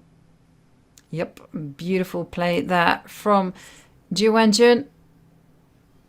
I'm a little surprised. Oh, wow, she wins the queen, and with that, the game. Great game by Ju Wenjun as she opens up a 3-point lead. Jovi, I think this was a crucial game. I mean, had Polina won that game, it would have only been 1 point. Now it's back to 3, which, again, is quite a significant lead for Ju Wenjun. Yes, it certainly is, because we have seen Ju Wenjun display her excellence at bullet chess, but there are just under 4 minutes remaining at this time control. So we're going to see whether Polina Shuvalova can make that comeback and narrow the gap down to 2 points. 2 points is something that we have seen players manage to narrow. Right, so queen c2, pretty typical Catalan play by Ju Wenjun. b5. Yeah, often white just closes it up with c5. Yes, black can go b4, but you just go rook fe1, followed by e4, and white often gets a very pleasant advantage in these Catalan positions. And there we do see a4, and that's a kind of trademark from Ju Wenjun. She just likes the simple chess. She could go in for the complications after e4, but she's like, no, let me first get an isolated pawn I can attack. Yeah, and how are you going to hold on to the pawn on a5? You cannot. I think you don't, yeah. Auto rook e1 is not that easy, as it's going to hang the pawn on e2. You could maybe play e2, e3 here, followed by rook e1. And that's what Ju Wenjun goes for. I think this pawn is soon going to be a goner. Maybe auto queen c7 and rook a8. But you have queen a2 as well. But then bishop d8. Yeah. Queen a2, bishop d8. The pile-up continues. a4. Okay. Take the pawn. Wait. But now black can recapture, and I think black is doing quite okay here. And perhaps an oversight there from Ju Wenjun. And, well, if everything gets traded off, I don't see white ever losing this type of position. the pawn structure favors white. And all you need to do is kind of bishop to f1 and start targeting the c6 point. Yeah, Ju Wenjun should definitely be a little bit better here, but black is solid. It's going to be extremely difficult to try to make any progress. Yeah, black often just waits with moves like g6 and h6 as well. But we'll see. Ju Wenjun is an incredible positional player, so let's see how she will try to increase the pressure on Polina here. Yeah.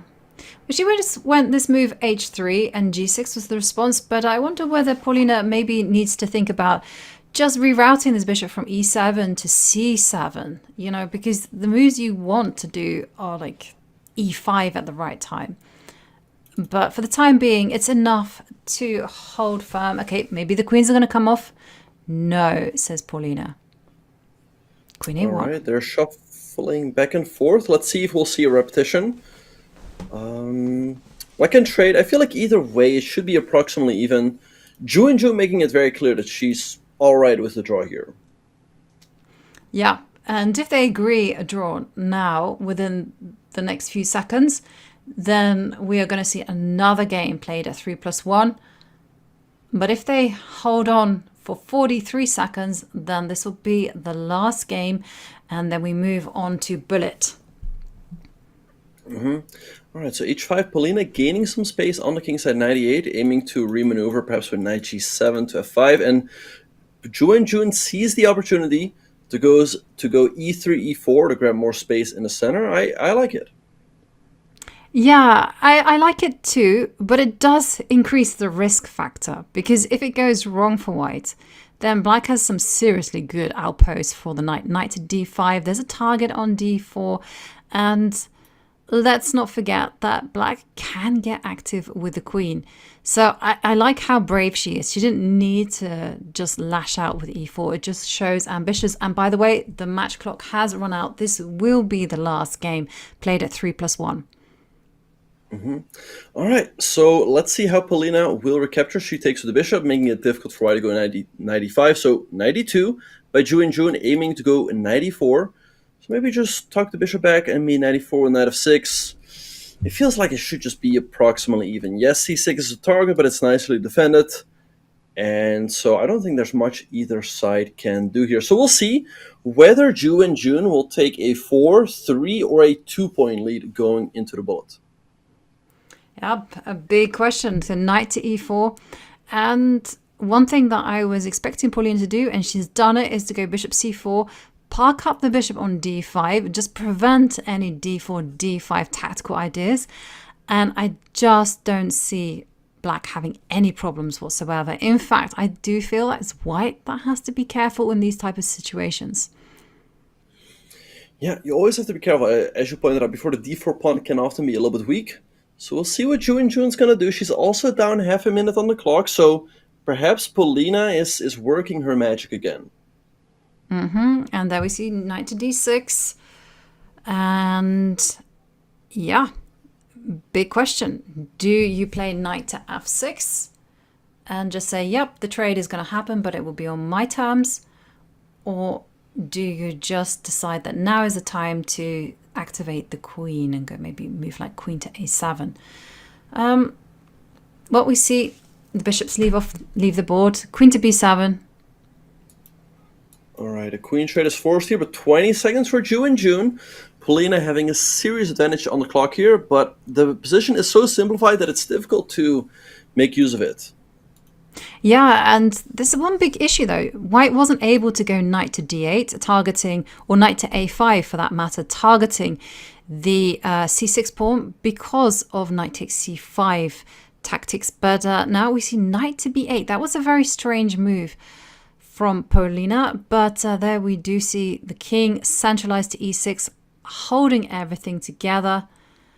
Ooh, 98 is a big threat here, but... Oh, 98 picks up a pawn. And you end up on f7, but there's 94 at the end. Take it, 94, king e3, I guess, or bishop e1. But wait, isn't the knight trapped? King e7. Oh, no, but now the knight crawls out. Yeah. Wow. Ju Wenjun could make this a 4-point lead if she manages to squeak out a win in this position. She just has 11 seconds on the clock, but she is a pawn up. H4. Right, maybe F3, kicking the knight back to F6. Yeah, great chance for white to win here. Up a pawn. The bishop going to F4 and E5. I think Ju Wenjun will get it done. And yeah, that would mean a 4-point lead. Now, Yovi, there will be 5 minutes, but 4 points is a lot. I don't see Polina turning that around. Well, we'll see, because there's only 8 seconds remaining for Ju Wenjun, and Polina has managed to get her knight to F5. Excellent square. Targeting... Hang on. Oh, the G3 pawn fell. Oh. That's a big pawn, and now H4 is going to drop as well. Polina should... Wait, take an H4. Does that win? Yeah, I think it does. Take an H4. She has the time to calculate it. And she's going for it. It's happening. This is going to be a crucial win for Polina as she cuts the deficit down to 2 points and definitely has a fighting chance going into bullet. Yeah, absolutely. With just 2 points separating the pair, anything can happen in the bullet portion. When the time gets slashed to 1 minute plus 1 second, play is going to get frantic. It's intense. It's emotional. Oh my goodness. We are seeing history in the making. Such a close match between the pair. 4.5, 3.5 in the 5+1, 4-3 to Ju Wenjun, and now it's 1+1. Yeah, no, like I said, Polina definitely still has a chance. If Ju Wenjun had won this game, I think it would have been too much. I mean, 4 points is a lot, but with 2 points, anything can still happen. Yeah, absolutely. It's like we've seen the margins swing. Could have been 4 points, could have been 2 points. Wow. Well, we are going to take a short break, but when we come back, it is going to be the bullet portion of the Julius Baer Women's Speed Chess Championship Final. This is going to decide who is the winner of the WSCC. See you in a few minutes.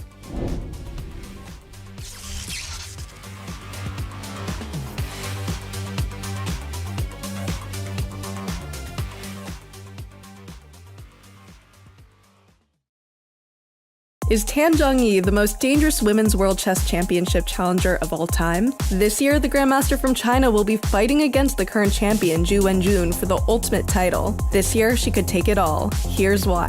Zhongyi has experience on the throne. As a former women's world chess champion in 2017, she's familiar with the high-pressure atmosphere of the championship. Her performance in the candidates was phenomenal. Not only did she win the right to challenge Ju Wenjun, but she beat out her competitors by a full 1.5 points. Zhongyi is in top form, and that's obvious by the quality of her games. Against her strong Grandmaster opponents, she immediately distinguished herself from the rest of the field due to her high accuracy. Her match against Lei Tingjie ended in victory with 97.2% accuracy.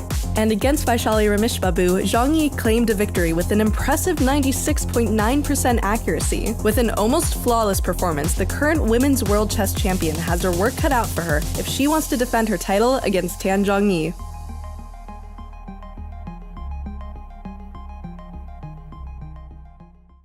Chess with friends is fun, and Discord is your place to talk with friends.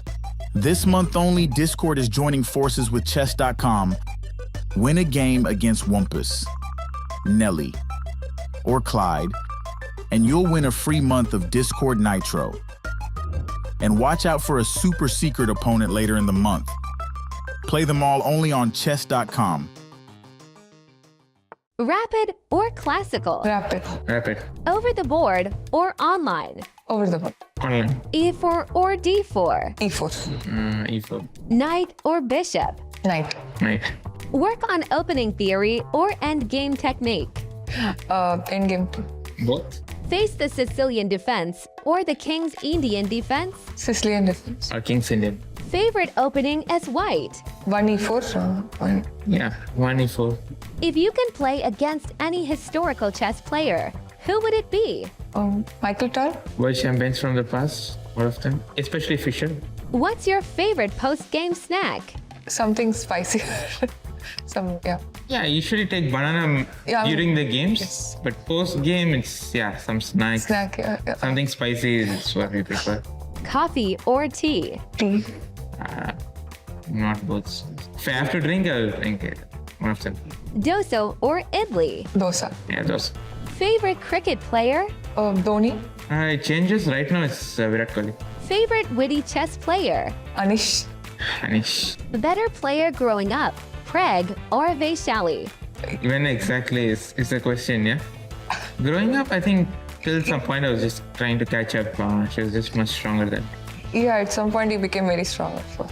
Messi or Ronaldo? Ronaldo. Ronaldo. Federer or Nadal? Federer. Federer. Favorite sports athlete of all time? Mary Kom, like I've been following her a lot. It keeps changing, but right now, as I said, Virat Kohli. Cab or auto rickshaw? Cab. Auto. Veg or non-veg? I prefer veg. Yeah, if I have to take one food of like, all my life, I think it would be veg.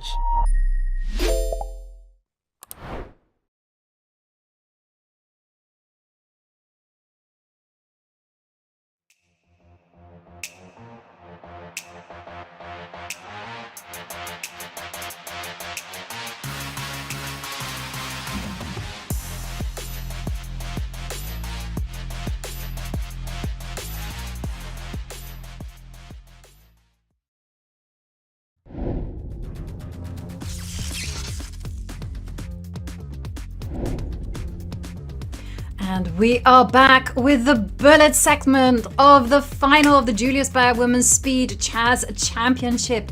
We could be seeing a new winner of the WSCC in 25 minutes. It's been very intense between Ju Wenjun and Polina Shuvalova, and the gap has narrowed down to 2 points with just 1 minute and 1 second on the clock.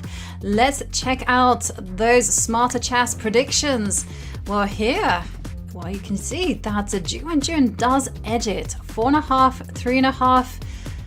Do we agree with this? I mean, I think Ju Wenjun is definitely still the favorite. I think in Bullet she has been holding her own, but Polina is certainly not to be underestimated, and in Bullet anything can happen. I mean, especially if you win a few games in a row. So let's see what's going to happen. Yeah, I'm going to say actually that I think Polina will make it to tie breaks. She will narrow down that 2-point deficit, and it will be all decided by tie breaks because Polina, she's so quick and confident. We see her excel in those closing seconds. And let's take a look at the players as they get ready for some frantic action. Here you have to bring your A game, not just with your chess, but with your mouse as well. You can't be there with a laggy mouse.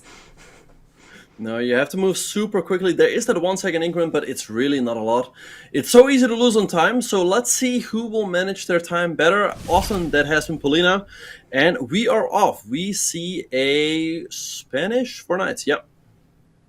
Yep, it is a Spanish 4 knights there from Polina, and there we see d4, and well, Polina, she is so fast, bashing out the moves. Polina had a nice win earlier in this opening, earlier in the match. She took an f6 and played d5. And her space advantage proved to be more important than Black's bishop pair. So let's see. And yeah, there she goes again. Can Black take everything and take on c2? We're about to find out. We are absolutely about to find out. And are we going to see rook to c1? Yeah, rook to c1. Oh no, rook to d2. And the evaluation bar is like, no, you're just giving away some material. Yeah, white's not a pawn here, and it doesn't seem to be for enough. Rook d1, not an easy move to find. So Ju Wenjun up a pawn here, and I think she can try to trade it to queen c4. Again, look at Ju Wenjun's clock. I mean, her ins. Oh, queen a4, that's another pawn. No, she doesn't take it. And this gives a chance for Polina to go b3, or queen b3 at least, just to keep that pawn alive. It's, yeah, Ju Wenjun might be up a pawn, but it's not the best pawn there, let's face it, on d6. And if white can just somehow maneuver the knight to e3, c3, then there is going to be a bind. So b5 played. All right, maybe queen takes, offering a queen trade. I think Black would be more than happy to trade at the queens. It's then going to be easier to eventually put that extra pawn of work in the endgame. Queen a2, Polina keeping... Ooh, wait, is there... apparently rook c5 is really good here for Black, but I don't know why the engine is so happy. Yeah, maybe it's because d5 perhaps can't be stopped. And there we see rook to b8, also good enough. I mean, d5 is really tempting, right? To get the bishop to b4, just looking at those two rooks. And rook to e3, oh. And I was... No, anything can still happen in this. Right, so rook f3, rook b7, defending f7. Okay, king g2. Black up a pawn here, but white certainly has some play. And Polina having a very slight edge on the clock. Yeah, but she does have pressure as well, and she's playing with the initiative. There she attacks the queen and now targets the d6 pawn.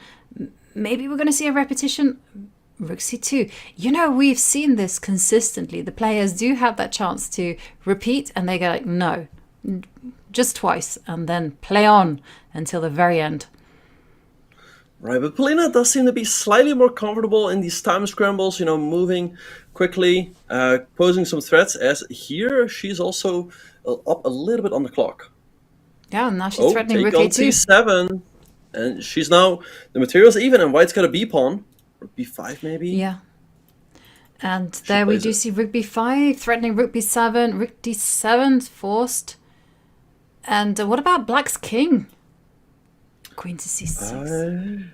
I like queen c6, pinning the pawn on e4, and Ju Wenjun goes for it. All right, let's do...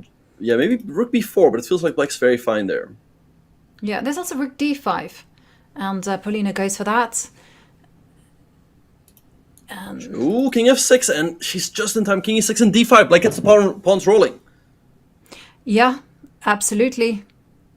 She doesn't go for that, but still. King e6, king e3. c3, okay, rook behind the pawn. But now, king d5 maybe, and king c5 looks pretty good. Yeah, and she goes for it. Absolutely. 3 seconds. Take an a6, yeah, and d5, and you protect everything. Oh, she goes rook, and, big mistake. There goes the g-pawn. Yeah, but the black king is coming in. All right, Ju Wenjun is an incredible bullet player. The one thing is just that I feel like she's slightly more prone to flagging than Polina. King e6. Yeah, and then you see rook a5, king up to e3, throwing a few checks. Ju Wenjun down to 4 seconds. g5. Polina might hold a draw here. I think still black is up a pawn, but I don't see a way to progress. Okay, king. F. Yeah. Now I'm just wondering whether Polina is trying to flag Ju Wenjun. No, okay, there you see the players repeating. Well, no. King f1? f4. f4, wow. Polina going for the win. Rook f3 is a draw, though. And, d4, d4? No, okay. Oh. d4, yeah, no, wow. d4. Polina thinks d3, check, and d2, check and d2. And Ju Wenjun should win this game. I mean, Polina took way too much risk. Still not over. Rook g2, rook g2. Rook f8, check. Yeah, and now the king. Check. 2 seconds.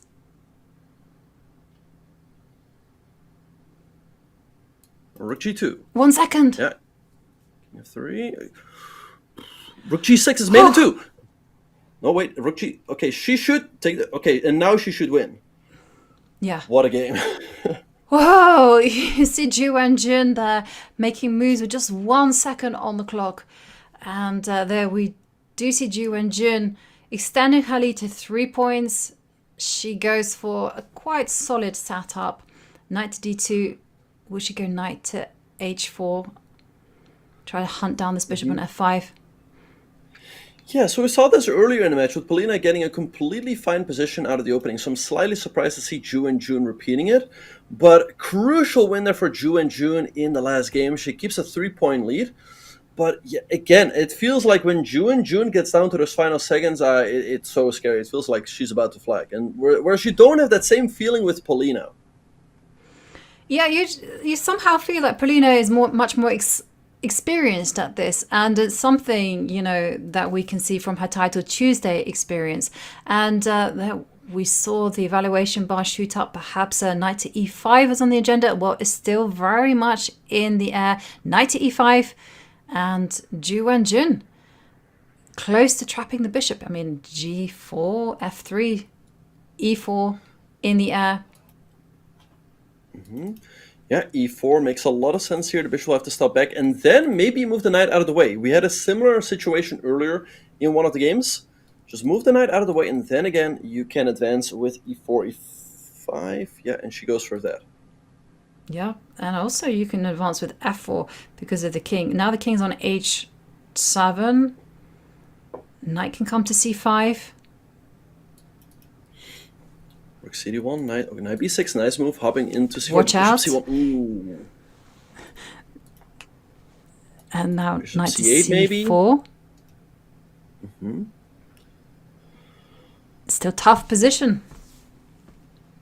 Yeah, Polina keeping the tension. h4 by Ju Wenjun, aiming to open things up with h5. So h5 by Polina. Nice move. Yeah, very nice move there. And maybe just threatening to kind of go bishop to g7, rook to d8 and put pressure against d4. Ju Wenjun down to 24 seconds. And there we see bishop f1. b5, Right, b5 point. anchoring in. Oh, sorry, I was just gonna say anchoring in the knight on c4, but also giving a nice outpost to the knight on c5. Yeah, and there we just see a trade of the knight for the bishop.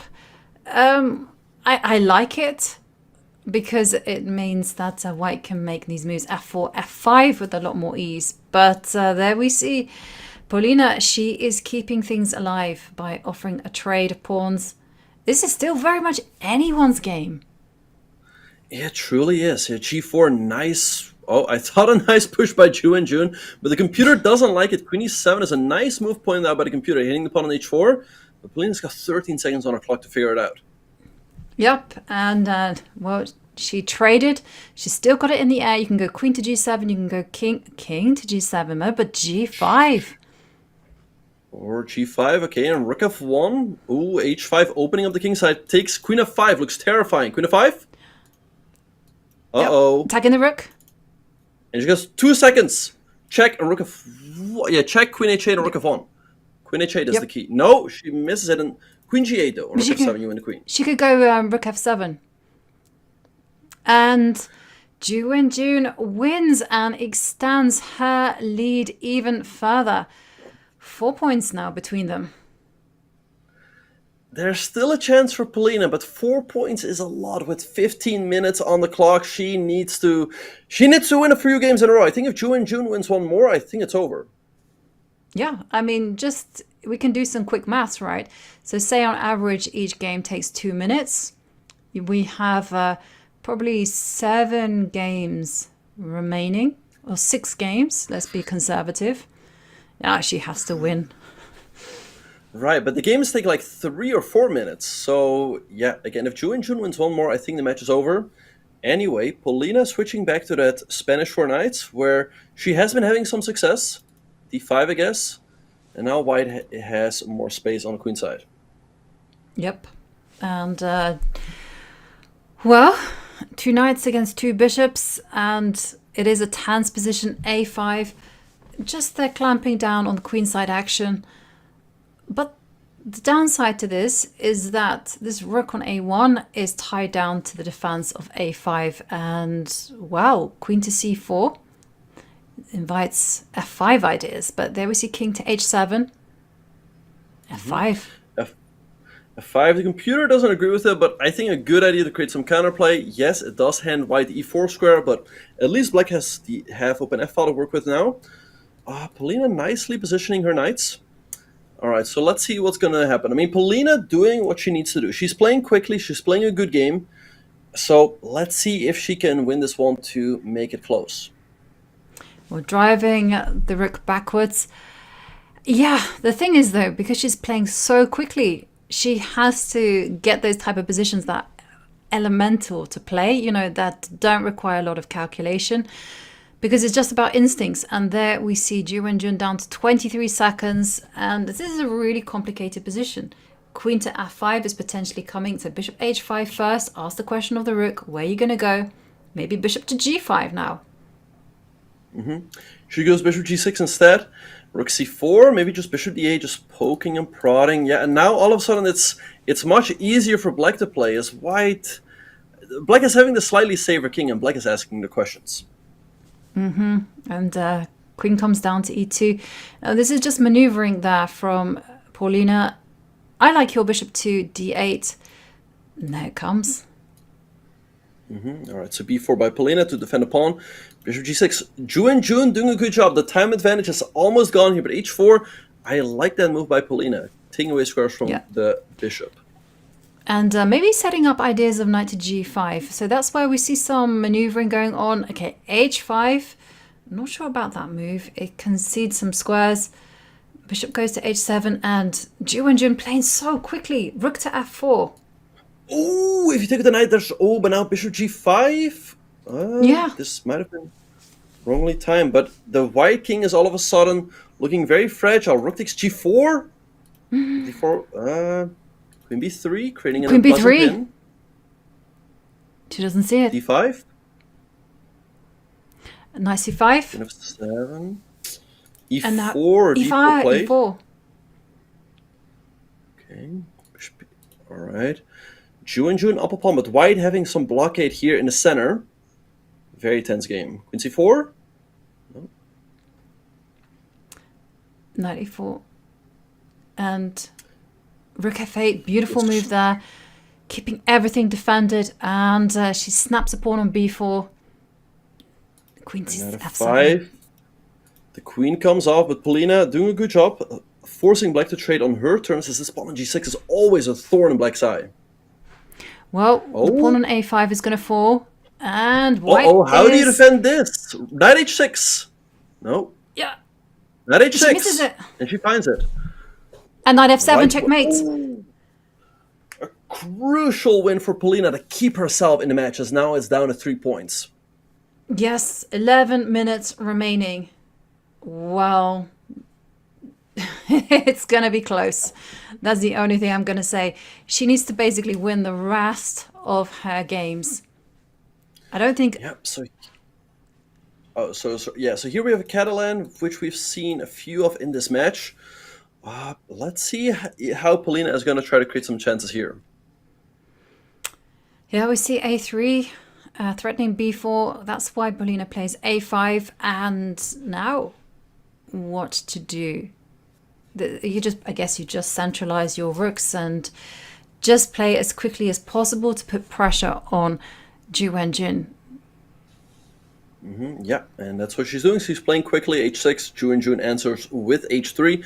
And she advances in the center with e5, which grabs more space. But the pawn on e5 can also be a weakness.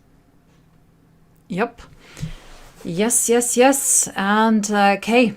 I was just trying to mentally work out if this game is a draw, is the match more or less over for Polina? I don't think so, because she just needs to win 2 more games and start the last game with 1 second on the clock, and then win that last game as well. She doesn't need to win the last game before the match clock expires, right? Mm-hmm. Okay. So I think there's still time. Okay, well, we see h4 being played. Ju Wenjun setting up her queen to g4. And if Ju Wenjun wins this one, is that then more I think or it's less? over. I think 4 points with 7 minutes is too much, yeah. Okay, well, we see Ju Wenjun down on the clock once more. But she is putting the pressure on the black king. Bishop h3, eyeing the rook on c8. Polina having the lead on the clock, though. Here come her knights. This is a fight, and Ju Wenjun dangerously low on time. Yeah, queen to g4. Yeah, you just see Polina, she is so good with no time on the clock. So we see bishop to f1, beautiful move, just defending c4, rook to d5. I mean, Ju Wenjun is making all the right moves. It's just that Polina is just that little bit faster. Knight to c7 indicated by the computer, just attacking the rook, found where to go, probably all the way back to d1. Just make sure every single piece is protected. For Ju Wenjun, it's all about dragging the game out for as long as possible. 19 seconds of no tactical tricks. There's a guess threat just against the e4 pawn.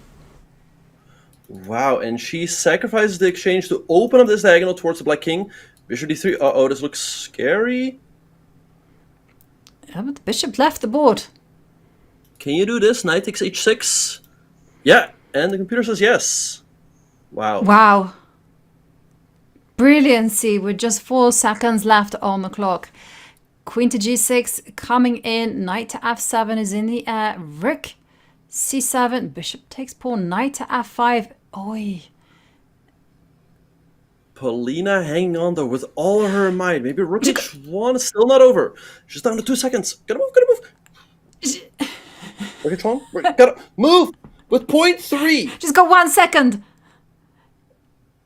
And she lost on time. Polina Shuvalova wins again. There is now a 2-point gap between Polina and Ju Wenjun. Wow, but that was such a brilliant game from Ju Wenjun. It was just the clock that was her downfall. What a heartbreaking loss for Ju Wenjun. She still has a 2-point lead, but had she won that game, the match would have been over. But again, she's just a little bit more prone to flagging. She's just a little bit slower. And I think she needs to avoid getting down to seconds, as it's so easy to flag. It's easier said than done, when you're playing bullet chess. And there we do see knight to f8, some maneuvering from Ju Wenjun. Black has a very sensible pawn structure, c6 and d5. And I like this move, knight to g6. The knight is threatening to jump into f4, queen to d2. And, well, we do see the bishop take the knight. And knight. There's no right. Rook takes e4 is going to be met by pawn takes e4, attacking the pawn, or just attacking the knight on f3. Yeah, so I think you just have to play queen c1 to continue to defend the bishop on f4. And, okay, Ju Wenjun just trades. Queen takes. And let's see what she's going to... Wait, why is Polina thinking... Wait, what's going on? Did she disconnect her? What's going on? Because otherwise I'm sure this would have been played in a second. Maybe even pre-moved. Yeah, and queen f6 by Ju Wenjun. Because if white takes, then you recapture. Oh, bishop takes h3. Big blunder by Polina. Oh, and of course it is found by Ju Wenjun. Yeah, but rook to e3.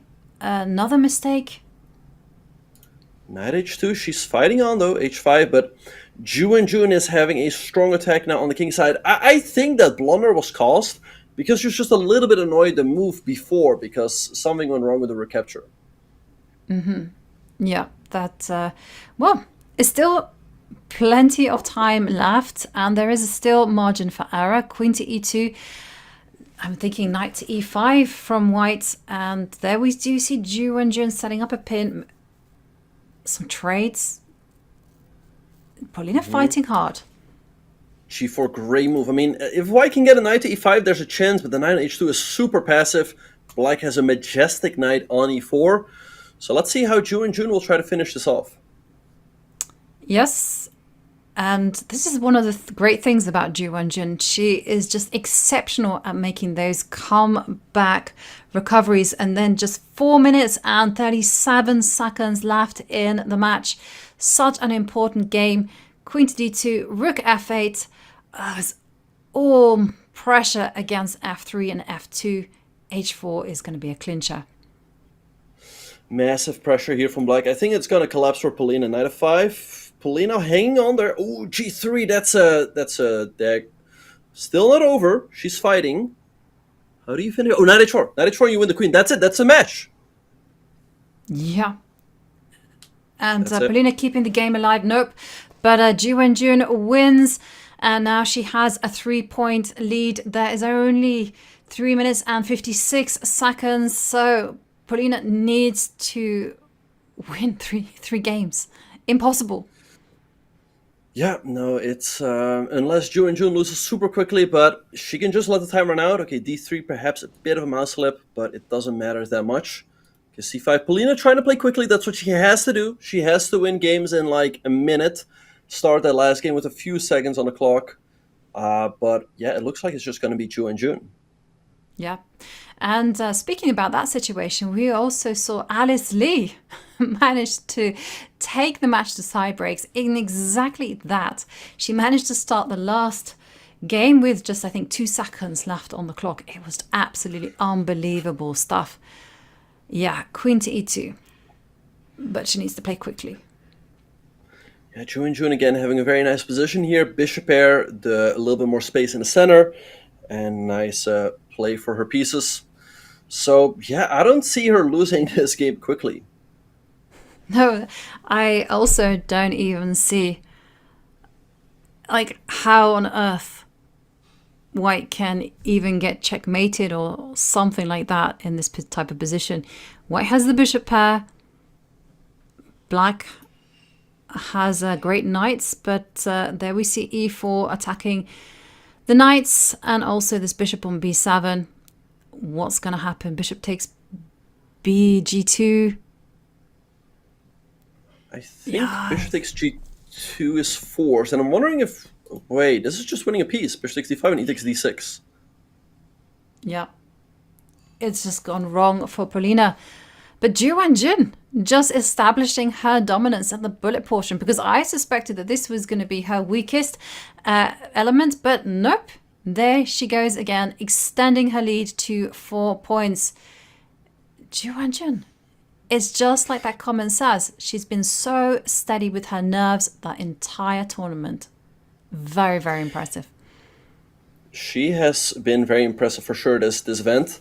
Yeah, you think like, oh, maybe in the bullet her opponents have a chance to strike back. I mean, I feel like in the bullet, yes, there are chances because, again, Ju Wenjun is a little bit more prone to flagging, but her level is still incredible. And that's what she's showing right here. And yeah, she is on her way to the championship. Yep. She is going to be the winner because we only have 1 minute and 17 seconds remaining in this match. And there is just no way that Polina can win 4 games in such time. And there we do see Polina getting a knight to e4. She has an excellent position, but 47 seconds on the clock for Ju Wenjun. Right, h4, h5. Yeah, I like what Polina is doing here, but it's all not going to matter. Ju Wenjun creating some counterplay. Yeah, I mean, it's been incredible to watch her. I mean, she has been so steady throughout this event, and really nobody came close to her in terms of her play. Yeah, absolutely nobody. She was never in any trouble. She never lost the lead. I mean, from the get-go, she's just been in dominant form. It felt like she was just destroying everyone. She came here with an agenda. Queen to e3 played, and 18 seconds remaining. Both of these players, they know. Right. But, you know, Polina also had an incredible event. She knocked out some amazing players. Zhongyi, Hou Yifan. And it's just all because of her incredible fighting spirit. And, of course, also because of her incredible chess that she made it this far. I mean, both in the matches against Zhongyi and Hou Yifan, she defeated the odds. She knocked out some strong players, came back from some very tough deficits, but she made it here, and she can be proud of that. Yes, absolutely. I mean, she had an incredible run, and there we see Queen h6, Queen to b4. By the way, the match clock is down to 0. This is going to be the final game. And Ju Wenjun, once again, showing why she is the queen. Queen to g4 check, rook g3. She can just... maybe bishop to h8. Ah, no, queen h1 is the big threat. Saying queen h4 is a blunder, but I don't know why. I don't see a mate or anything. Wait. Okay, that's not it, apparently.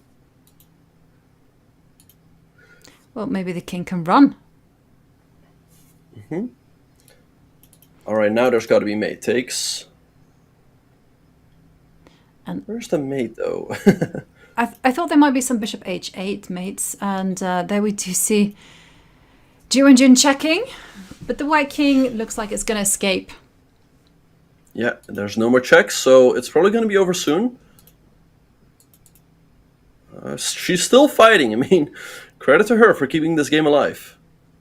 Yep, I'm sure both of these players have looked at the match clock situation, but they are still keeping the fight alive. And there we see bishop f6, and Polina wins that final game. The score is 12.5 to Ju Wenjun, 9.5 to Polina Shuvalova. Ju Wenjun is the Julius Baer Women's Speed Chess Champion. She just displayed powerful chess every single step of the way. She never looked phased, and just an unbelievable performance there from the four-time Women's World Champion. Yeah, I couldn't think of a more deserving winner of this event. She has been dominant throughout, and also in this match. I mean, Polina, she fought extremely hard, brought it back to maybe a point or maybe 2 points, but yeah, Ju Wenjun was always in control. Yeah, just incredible performance there. I mean, she just displayed dominance in everything. Great openings, great middle games, defensive, such fighting spirit. And of course, she is just the champion. How simple is that? And there you can see Ju Wenjun, 2024 Women's Speed Chess Champion. Incredible performance. Incredible performance for sure, but again, yeah, a lot of credit should go out to Polina Shuvalova. She had an incredible run, and again, I think she can be proud of herself. Second place is still a very good performance, and yeah, I'm just looking forward to seeing these players compete more and more. Absolutely. I agree. It has been an incredible tournament for the pair. But we are going to go on a quick break because when we come back, we are going to have an interview with the WSCC champion, Ju Wenjun.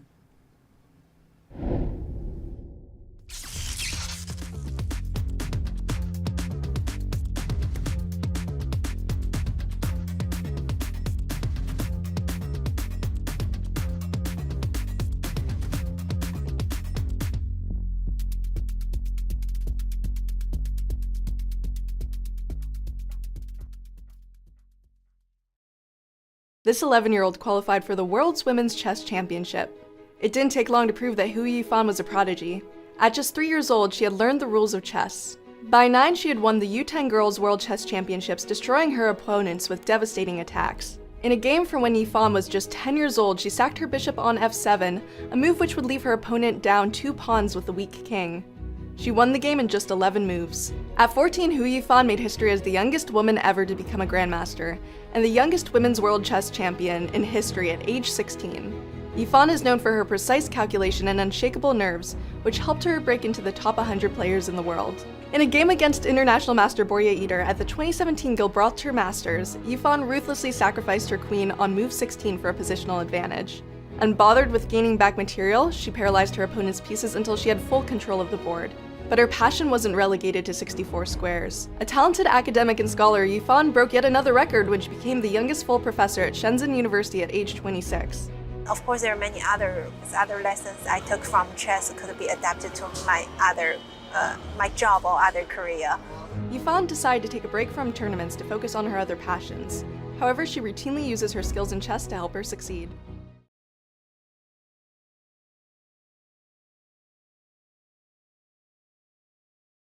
Alice, welcome back. Thank you. It's great to be back. It's super fun to have you because every time we have you, we're celebrating something. Last time, I believe it was your IM title. A couple times ago, it was your IM norm, but you're moving on now.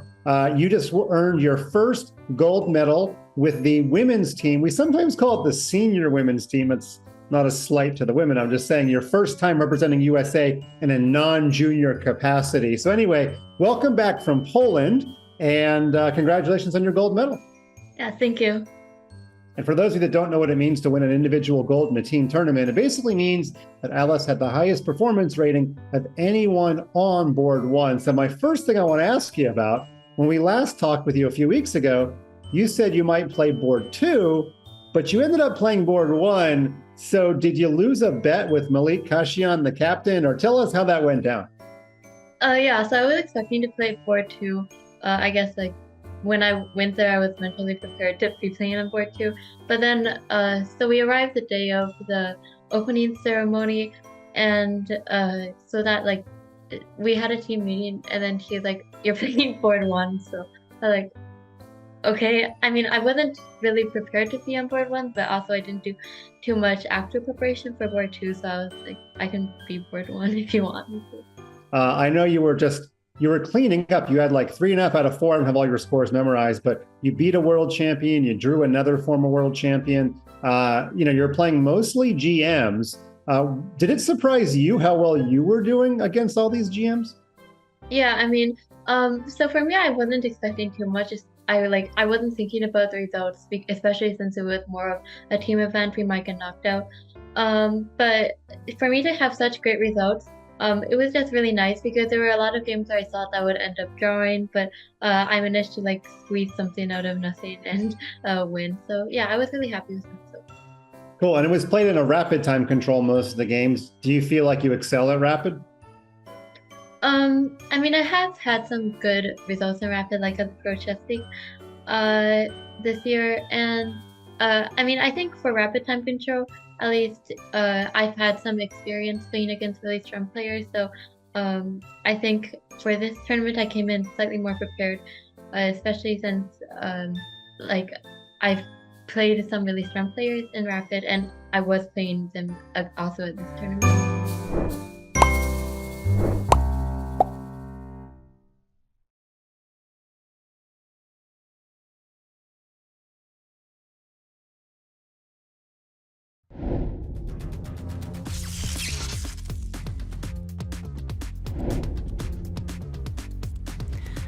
Well, we are back, and we are with the woman who won everything, Ju Wenjun. You are the Julius Baer Women's Speed Chess Champion. How are you feeling right now after that exhilarating match? Well, I think today's game is very, very exciting, and also the results is about very close, and so I think both of us play well today. Yeah, and how did you navigate the twists, the turns? Because both of you at times played incredibly quickly. Well, I feel that's the fun of playing speed chess because you just sometimes base on what you think, and sometimes you don't have the full calculations, and I feel I'm very enjoying it. Yeah. So you mentioned that you were enjoying the fast chess. What's your favorite thing about playing blitz or bullet? First thing, you mean what is just your most favorite? Like why do you enjoy it so much? Oh well, I guess because the game is really very fast, so I guess I can just play it quite often and just try some new things, and I guess it's just interesting, and also I can play like 1 hour for several games, and it's really, really nice. Yes, and well, you mentioned that you were trying new things. Did you come prepared to this event? Did you have a training camp so that you could get incredibly good at online chess? To be honest, this is my second time in speed chess. The last time maybe a few years ago, so I don't have much experience of speed chess. But I guess I just try to prepare some, but not too much. The important thing is to keep the mind clear, have some clear mind, and not just blunders. Yeah, and you were playing late at night, like yesterday. That match began almost at midnight for you, and today is also pretty late. What was your day like beforehand? Oh, you mean before the tournament starts? Before the matches? No, before the match. Before the match. Well, it's just like a professional chess player's day, just checking some, tournaments, and also, just some chess and some relax. And well, we're going to ask you some questions from chat. And Kilo Nolo asked the question that we all want to know. Congratulations. How will you be celebrating this championship win? I guess I'll just celebrate maybe just some good restaurant. This is to with friends, and also maybe just try to remember this special. I mean, first time winning a speech, just remember this memories. Yeah. Is that a tradition for you that every time you win something, you go out with friends to a good restaurant? Depends. If depends where I am, and if it's now I'm in Shanghai, so it's very convenient. Yeah, no, there's some excellent restaurants there. And Zitiolol says, are you going to be playing more online speed chess in the future? I think it is. If it is more speed chess, I'm happy to play. Yeah, you are definitely interested. I mean, you played so great chess. We were very impressed. So I would love to see you competing more on online speed chess. And we have a question from a friend of ours, Irene Sukanda, who asks, will you be attending the match between Gukash against Ding in Singapore? To be honest, by now I don't have any plans about it. But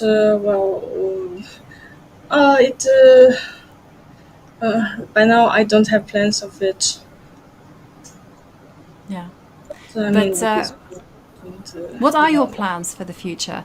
I know I should just let you enjoy this amazing moment, but are you preparing hard for the Women's World Championship? Will you be playing anywhere? For the next, I guess I just take a rest first, and then maybe try to check some games. But recently, I don't have so many tournaments. Yeah. And just a quick question about your average chess day. How much time do you spend preparing on chess? It depends. Not too much, I think. Not too much.